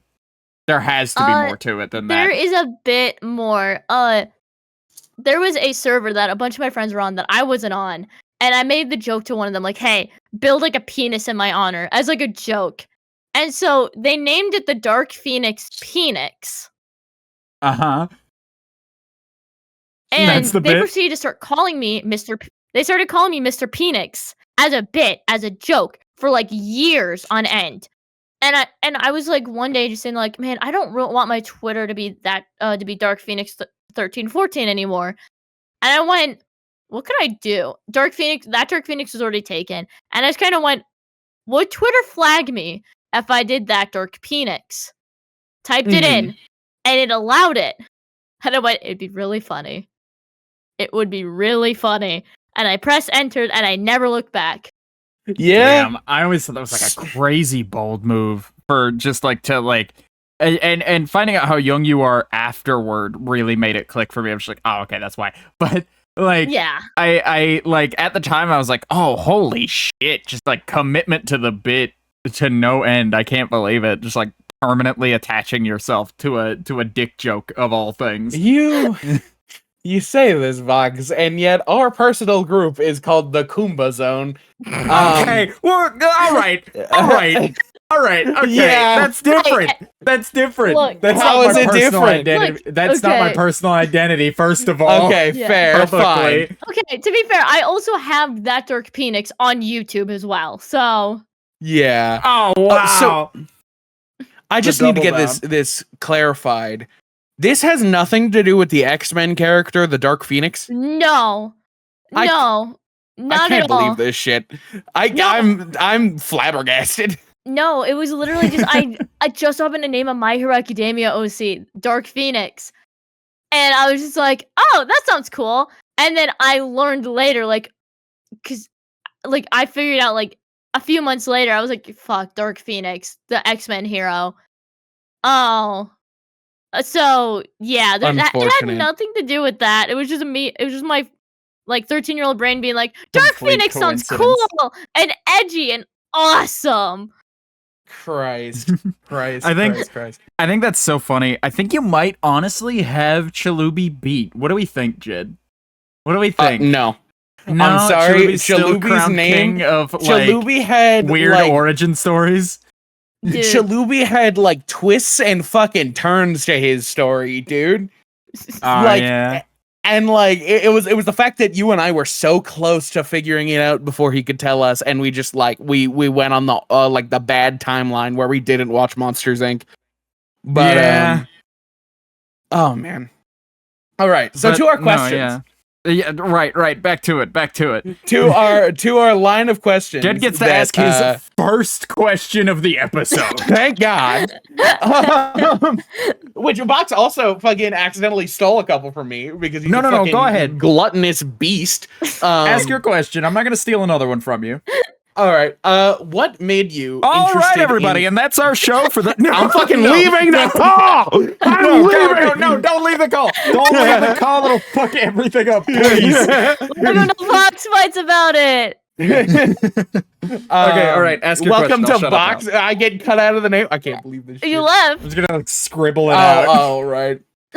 What made you interested in streaming? Okay. Like a lot of Minecraft streamers, it was definitely the Dream SMP, but I always had that drive when I was younger to do some sort of content. It was just the eventual goal of me. It was just the eventual fact of me finding Twitch and finding streaming.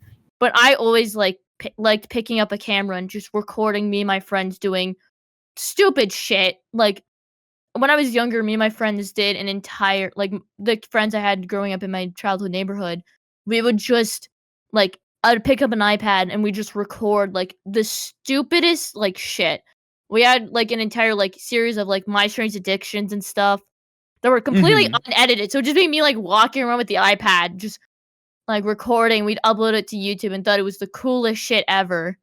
And I just always had that act for like acting and like doing like gaming stuff. And I grew up watching like people like DanTDM, Stampy, stuff like that. I was like, I want to do that. I want to play the silly block game and make people smile and stuff like that. And I learned about Twitch streaming and I was like, wait, you can do this shit live? Like, you don't have to edit or anything? Holy fuck, sign me up. And it took a lot of convincing, but I finally did it on my birthday. So my streaming anniversary and my birthday are the same day. So I just started streaming on my birthday, and it was the best decision I ever made, honestly. That's awesome. That's you fantastic.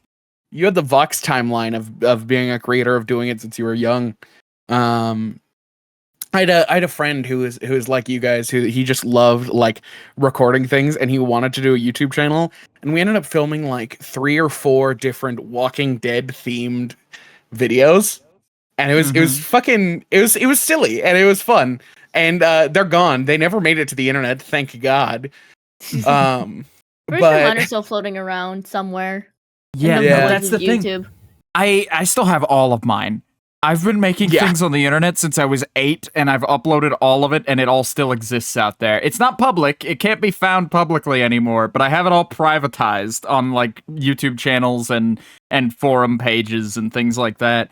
And so Mine like every public. now and again, it's so nice to take that walk down memory lane every now and again of just like, what was I doing in like 2013, 2014? Dude, you know, that's how it's I such feel. a cherished thing. I went back to my old Gacha Life videos because that channel is still up. Like, it's all public and stuff.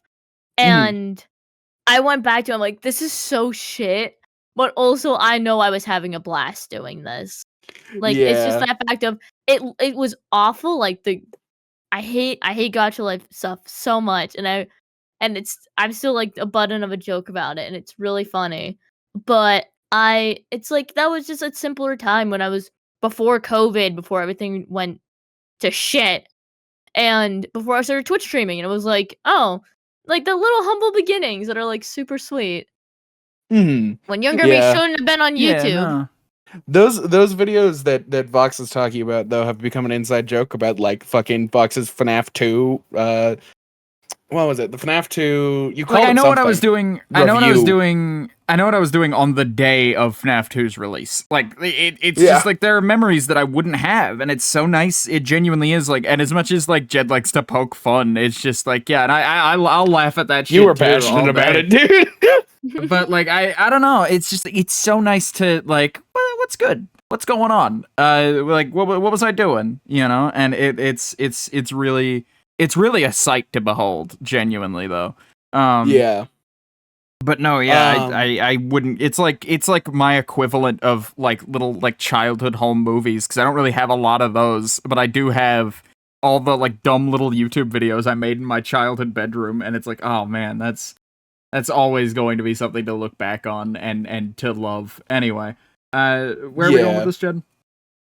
Well, you know, you had already answered who inspired you with that last question.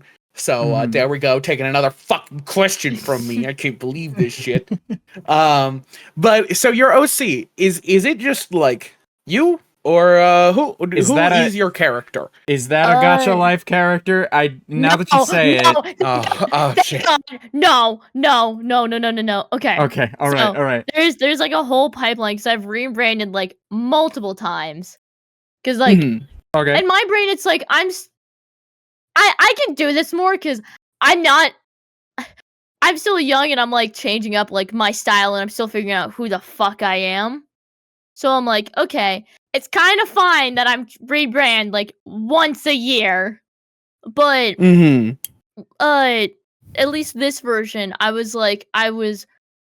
super into like tarot cards and like astrology stuff. So I was like, okay, I want to do something with that. So I kind of was like, fun fact, my favorite color isn't even blue, but it's everywhere in my persona. My favorite color is red. Damn. So and there's no red on my persona besides the closest thing being the bits of pink. But it was mostly just I was trying to think of like a way to like rebrand and everything. And I have so many artist friends that were like, I got you, and they gave me so many ideas. Like one of my longest friends, Kingo Lingo, he just kind of went here and gave me like 10 different hairstyle ideas, and like I kind of just threw aesthetics at him, and he gave me some outfit ideas. And the jacket, funny enough, I didn't know it was a real product until a couple months ago. I was so shocked by that, because like I had seen your jacket before, and I was just like, that's absolutely crazy, because like when you posted it, you were like, oh, I need this, and I was like, oh wow, those sketches look exact in every detail. It is, because I genuinely had no idea it was an actual product, because I found it on Pinterest. Because I like to go to Pinterest for like ideas for like outfits, especially for skins. Like for sure, a lot of Willow Dark skins are like from Pinterest ideas. And I use that. I was like, okay, you know what, this, like, I found it. I was like, oh, this jacket is cool as shit. I want to use that for my persona. And then I found out a few months later, hey, this is an actual product. And I'm like, oh no. Can I get sued? Can I get in trouble for this? So like there was at one point where I started like weeding it out a little bit. Like I would wear it like a lot of like wouldn't wear this, because I have two versions on my skin, one with the jacket and one without. So I started like weeding it out a little bit, because I was like, I'm worried that I'm gonna get in trouble. I'm fine, I think. I mean, because I bought I have the jacket now. It should be coming in sometime in December. Right. I found out a few weeks ago that, hey, the person doesn't care as long as you buy the product. I was like, okay, I'm fine. I'm gonna have the jacket soon. Biggest heart attack ever, man. Yeah, you would think it would be. Yeah, I was just like, I don't want to get sued. I'm 17. I don't want to get sued. Please don't let me get sued. Yeah. But no, yeah, that's the thing. I saw that you had posted about it. I saw that you had posted about the jacket. I'm sorry, I just couldn't listen to more than one yeah out of you right now, Jed. Jesus. Damn. You were like 3 yeahs deep, but I still have more to talk about genuinely about the jacket, because it's like I saw the concept art that you had reposted, and then you reposted when they put it on a model for the first time, and I was genuinely kind of gutted to see it on a model, because I was like, Like, that was the first time that I had seen, like, the actual real product, and I was like, that doesn't... It's not like a robe, it's like a raincoat. That's upsetting. That's It's sad. not like a raincoat either. That's the thing. It's like just a giant like hoodie, basically. Yeah, no, they posted like other pictures of it, and I don't know if it's just that prototype that they posted pictures of was just an odd one or what, but it does sit kind of like hoodie, like robe, like, you know, on the actual thing now, and I was just like, I'm so happy to see that. Though. I'm so excited. There's a whole story with that too. So originally, I thought Krim was buying me it. Because Krim was talking for weeks. Like, I'm going to get you this for your birthday. It's going to be your birthday gift. And I went, Krim, no. I can live without the jacket. Internally, I really couldn't. I really wanted this jacket. Like, I wanted it so badly.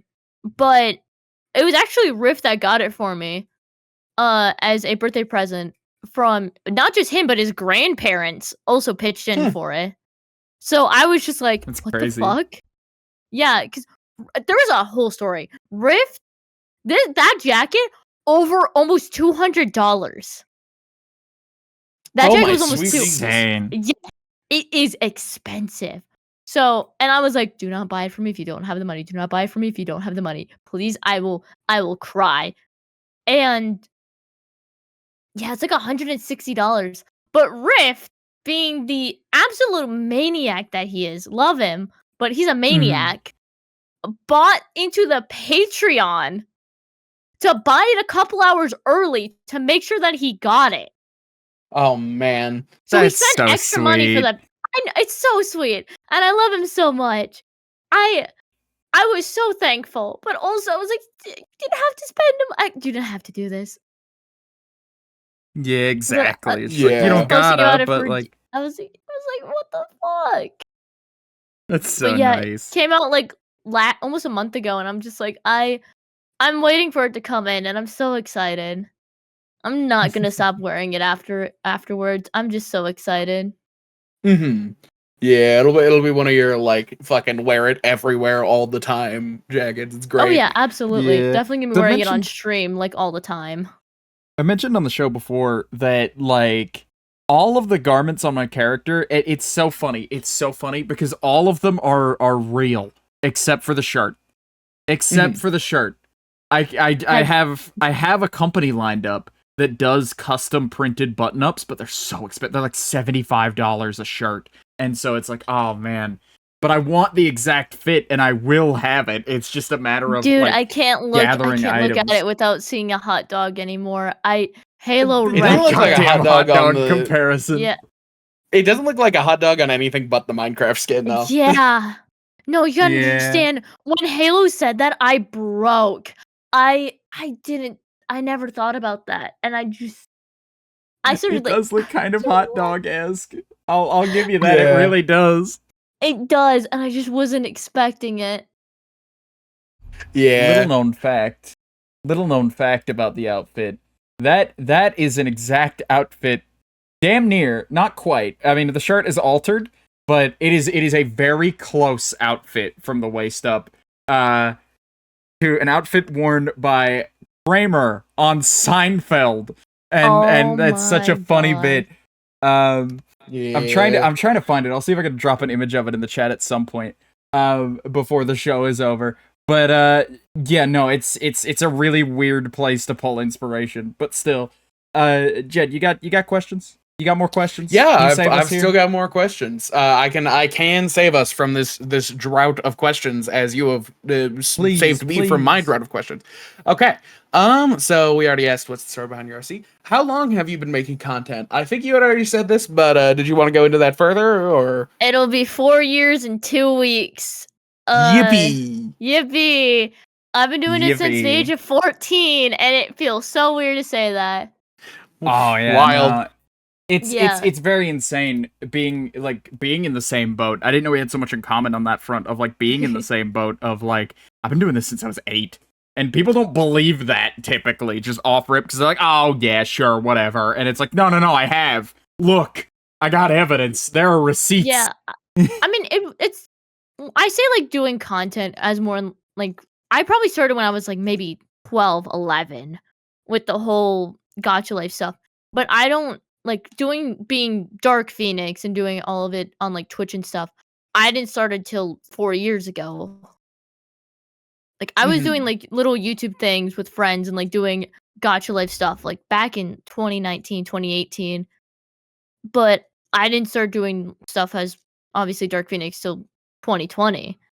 And honestly, I sometimes wish I waited a little bit instead of going head first into like the Minecraft community, especially because it can be fucking insane and so scary. Oh, yeah. Especially being so young. Like I wish I maybe waited another year before starting. Maybe then I could be like at least a more emotionally prepared because holy fuck, the Minecraft community is insane sometimes. Oh no, yeah, it is not like when I hear I've been like doing Minecraft like content since I was 14, I get a big like ooh about it sometimes. Yeah. But with the coming up on 4 years, that's a long time to be doing content. How do you avoid burnout when you're doing it for such a long amount of time? Honestly, it is so hard to not get burned out, especially when you're doing like the same thing over and over again. I try to like dip my toes into. It's why I don't do just lore content. It's why I do events and stuff like that. Because SMPs can take up so much more time compared to an event. Because an SMP, you gotta like commit to doing like, oh, if it's a lore event, like lore SMP, like okay, you gotta sit down, write a character, work on build, stuff like that. Well, for events, sometimes you'll have at most like 2 weeks, maybe 3 weeks to prepare for it. But you gotta just kind of lock in and like do some parkour, do some PvP. You don't have to do as much work or worry so much for events compared to an SMP. And it's kind of why I really like both events and SMPs because both have their flaws, but also both have their pluses. And it's why I do both. And I try to get people to at least try a Minecraft event. Right. I dragged Nebula and Abent into Crown Quest, and both of them. I know Nebula loved it. I'm pretty sure Abent had a fun time because we teamed. But I mean, I loved dragging my friends into things that I love doing. And I think just a mixture of like I do multiple different things. Like I'm social media manager for an event. I help team making for events. I help lore writing for SMPs. I do all these different things. And I do get burned out. And it's why I try to take like a couple me days like in the month where it's just I either work on my own thing or I just kind of just do whatever I want. Like I'll go out, do whatever, or I'll just lay in bed and just not worry about content related things for a day. Yeah. And it definitely helps. Yeah, getting your mind off it really helps. I'm excited to have an office, man. I'm certain that's going to help a lot because having a small living space is crazy because like I'm never far enough away from my desk that I can't feasibly be working. And so it's real hard to get the mind away from it. It's so difficult. My bed is right behind me. So some nights I'm just working and I'm like, I could just go lay in bed right now. And like, I don't even need to turn off my PC. Like I can just go lay in bed. Yeah. But no, if you, but speaking of like those break times, if you couldn't be doing content like at all, if like tomorrow it all went away and you had nothing and couldn't build it up again, what would you do? Where would you be? Probably start college and then go into either criminal justice or like I love like crime related things. I love like I love crime. I love crime. Crime's great, dude. No, I love criminal justice type things. Like I would unironically love being like a detective for like because I already clean up crime scenes. I've already seen the bad shit, so I'm like desensitized to like shit like blood, stuff like that. Crime scene cleaner? Yeah. Fun fact of the day, everybody. I'm a crime scene. That's a real fun fact. Holy hell! I jumped careers from working at Chuck E. Cheese to crime scene cleaning to then working at a baseball stadium. The Dark Phoenix lore is insane. You mention your baseball stadium job every now and again, and I can't help but picture the Dark Phoenix character in like a fucking baseball cap selling hot dogs. with like one of those trays that you hang around your neck. Yeah. Yeah. I sold tater tots actually. Holy shit! Tater Wow. tots. Truly the Yeah, superior ballpark snack. I had it like a big ass like giant, not a cart, but it's like just like a portable where I like on the like there was a fryer and I just cooked up tater tots on that fryer and it was a lot of fun, but it smelled so bad. Oh But yeah, I bet. either I would be like go to college, get a degree in either theater and like work in I would love to like work behind the scenes in movies as like a director or just with like using a camera, or go into something having to do with crime and just work work on trying to solve crimes and stuff, honestly, or in a kitchen Mhm. probably. I have a lot of ideas. I always have a backup plan, but most likely it would either be work in trying to solve crime like the fucking Batman or something, or go into working at a kitchen or two or a bakery, something like that. It's just something that'll keep me active. I cannot imagine myself sitting at an office job, having like a cubicle office job. I cannot. I need Same. the ADHD. It's too much. I cannot do that shit. I I don't cannot know. have a normal 9 to 5. I'm so creative based. Like creativity is a lot of my life fulfillment. I'm very good. I'm very good with numbers. I'm very good at math. I'm sure I would make a damn good accountant. It's just like I've thought about it and I was like, yeah, I'd be a really good accountant.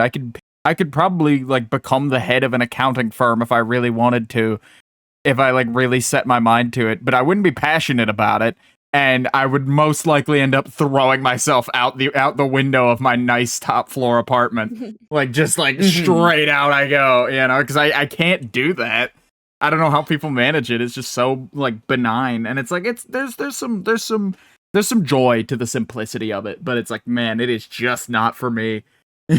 Yeah, for sure. Same. Yeah, But no, yeah. speaking you got of, another question, Jed? You got another question? I do. Sorry, I'm trying to Speaking of facilitate things your that we would questions do- now. Every time I go to a question board, I'm just like, oh shit, give it to Jed. He's probably got more than me. I've only got 3 left, so we're almost done. We're 3 for Actually 3 2. then. Well, I've got I'm ahead of 2 you then. left. Well, go ahead. But Ask a question. yeah. So we were already talking about outside of content creation. What would you do? But what do you do right now outside of content creation? Like as a hobby. Yeah.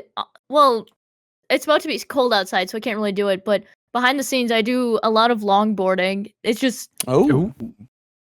yeah, I longboard. A And real then Casey which will Neistat here. No way. Holy But shit. no. But since it'll be winter soon, hopefully that means I'll go back into snowboarding because I live in the Midwest and there's snow everywhere. Wild. So I go from longboarding to snowboarding, and then I want to get back into especially theater stuff since now that I'm out of high school, I don't do an insane amount of it. Honestly, I don't know what I'm gonna be doing a lot during the winter since longboarding was most of the time what I did outside of content creation during the summer. Because the summer used to be where I would lock in heavily on content, but now that it's like I don't have school, I don't have homework, I don't have anything like this to do, and I'm not in college right now. Like, what do I do during the winter? So that's also why I'm gonna start working a part-time job, especially during the holiday season, just to 1, save up money because college is expensive, and 2, just so that I have something to do outside of content creation and like keep me from just exclusively being at my desk 24/7. Absolutely, yeah. Because it can get really unhealthy, the amount of Yeah. time just like working on things at the desk just for content. And to polish off the end of my questionnaire, the standard questions that you get when you're on Vox and Jed fight about it. What is your ultimate goal with what you're doing? Do you want to be a content creator for like forever and make money off of it? Are you just doing it as a career? You know, or as fucking for fun? I'm dumb. I'd like to do it as a career. I don't imagine myself doing it like probably not doing stuff like Minecraft for like my entire life. I would love for one day to like be able to do more content with me actually like directing and behind the camera. Kind of like a bit like Markiplier in the sense of I would love to be able to like do my own like shows and movies and stuff like that one day. Mhm. But right now being able to do that with a medium that is Minecraft is kind of what I'm experimenting with, especially with like my Willow lore in the future. Like my Willow stuff is going to be turning a lot more cinematic and a lot more fleshed out as we get more and more into I'm calling it the Death Day. Mhm. The Death Day that is Willow Dark. And especially with the series that I'm planning out with Whale for 2025, I'm like I want to just go my goal is to go big or go home with content creation. If I'm going Oh, to do yeah. this, I'm going to leave an impact if it in a good way. And Oh, yeah. at the end of the day, it's the thing that's gonna matter the most to me is, do I have a community that I am proud of and that is safe and welcoming? And right now I'm proud of it. I do have a very welcoming and I'm very proud of my community. Uh, Yeah, you should be. and I want to expand it and like be like, hey, this is the safe space. Like the world is fucking awful. We can all agree. But Mhm. as long as I can help like make somebody's day a little bit better, that's all that matters at the end for me, no matter how big or how small I am. Absolutely, absolutely. When you said you want to be kind of like Markiplier, I just kind of envision. I had this like beamed into my head of just fucking hello everybody. My name is ThatDarkPheonix. Hello, everybody, And my I name was is just like, ThatDarkPheonix. and I just like Oh I was my kind of God. losing my shit in my own head. Sorry, I wasn't laughing at you. I just wanted to clarify. Markiplier But, in a Dark Phoenix wig. Yes. like somebody who's usually like a higher pitched voice to like fucking Markiplier's deep ass voice. Wild. No, yeah, But the thing is, would you? I don't know if you would consider yourself a very motivated person for this kind of thing. So this question is kind of twofold. Of like, A, do you see yourself as sort of like a motivated person? Are you very self motivated? And if you are, like whether you are or not, what are your motivations? Like when you're in bed in the morning, or rather when you're doing those long nights of like editing or streaming or whatever, and you look over and go, man, I could be in bed right now, I could be cozy, I could be snug as a bug in a rug right now, and I'm not. What the hell? What keeps you at the desk? What keeps you pushing on that content grind? What does it for you? Just the fact that like I have a shot at doing what like younger me wanted, like was inspired to do. Because like when I was younger, I was like, I wanna do content. I wanna do stuff with Minecraft. I wanna do all of this. And like being able to kind of fulfill some of that for like my younger self, I'm like, that's a big driving factor, but also like the support that I get from like Rift and a bunch of people. It's like the scary thought of I don't want to fail them, but also I know I have a good shot at what I do because I'm so passionate and I care about it so much. And also because I'm building this Absolutely. community of people that like are amazing and are like just I adore them, and I'm like I want to continue because I want to produce the best content that I can make and make their support worthwhile in the end. It's kind of like my whole absolutely. process. It's just I want to do good, and it might be a bit of a perfectionist in me or a people pleaser, but hey, it works. Yeah, yeah. It Yeah, sometimes it's absolutely okay to be a works. people pleaser. Yeah. No, yeah, that's absolutely fine, and that's like a very noble goal. That's definitely one of the more interesting answers to that particular question that we've had. I'd say of just like doing it for multiple reasons, but like mainly just the doing it for yourself and doing it for especially just like that dream and just to have it, you know. Mhm. And Yeah. I really appreciate that. That's a really solid sentiment. Yippee! Yeah. Yeah. Yeah? Vox, what do you got? What do you got, Vox? What do you Keep mean, going. what do you I got? What do you mean, You what do said I you got? had three Okay. questions. All right, well, I'm down to one now, you ass, because one of them was yours and I didn't realize. But, do you prefer doing lore, based stuff or PvP events? Or would you, like, are you cool with just, like, the healthy mix Oh. of the two? Oh fuck. Okay. I like the mix a lot. Like I said earlier, both aspects have their benefits and have their downsides. If it wasn't for events, I want to be able to beat Bush's ass in PvP because before then, Bush would beat my ass in Willow lore, and then we fought once on Willow, and I almost beat him right away, and he kind of realized, like, oh, fuck. But honestly, I like the mixture of both, just because they're both so different. Like, obviously, Laura's like, you gotta plan it out, you gotta be ready. But then for events, it's kind of like, oh, you can kind of go in like with a bit of information, but if you're vibing with your team, you can kind of just have fun. Like, you can just kind of fuck around with it. And I mean, Absolutely, I love both. I love both. It's so hard to pick one, honestly. Yeah. It's good to have a variety, especially in one of your favorite games. Oh, absolutely. Absolutely, because like I feel like I would the be lore so can get burned very out. tiring eventually, or like again Yeah. doing like very intensive. I have to play the game and I have to play well. That in particular gets me because like, I'm not very good at video games, but when I am, it's like I'm only good when I really, really, really, really need to be. Like I can push through, and it's just like it's such a problem for me of like, okay, I have to do well.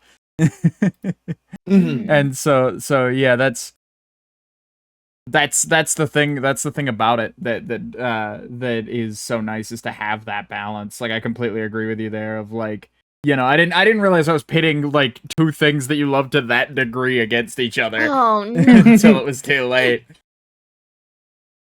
The desperate fight between the two things you love. The two wolves inside of you.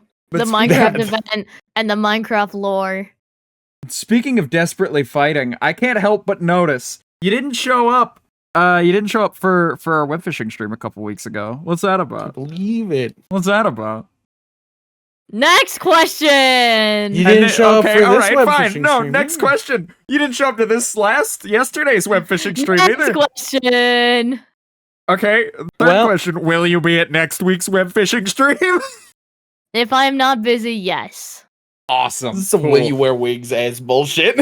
I don't know when we'll ever get there. I don't know when we'll be, or not get there, but I don't know when we'll be done with it, because we're doing another one next week. I don't know when we'll be done with it, because it's such a nice thing. It's so good. I talked about it yesterday. I'm just like, especially because like I'm busy, Dark, you're busy, Jed is not really busy at all, actually. But like a lot of Willow folks are very busy with a lot of things, and so it's just so nice when little things like web fishing come along, where it's like, here's an excuse for everybody to be on stream, technically being productive, or even just like not even streaming, just hanging out, just an excuse to kind of vibe for a few hours and just be somewhere, you know.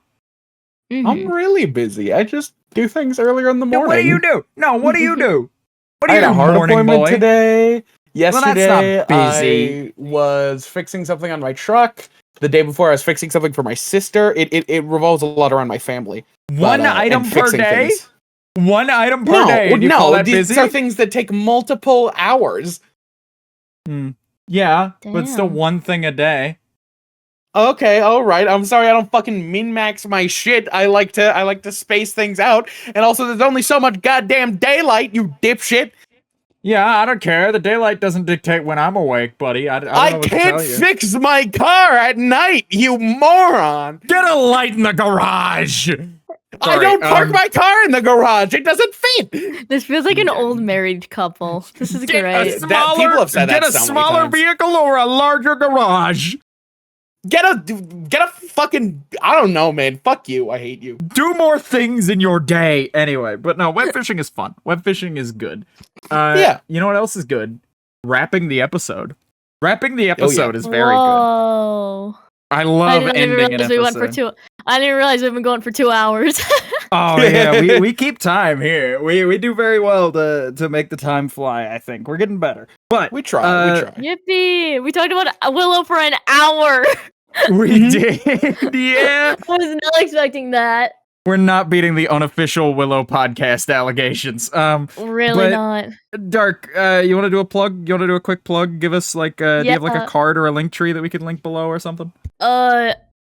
No, I need to remake mine. ThatDarkPheonix, like everywhere besides, that's ThatDarkPheonix on Twitter, not Twitter, on Blue Sky, Twitch, YouTube, and then ThatDarkPheonix, the one letter off penis, is on Twitter.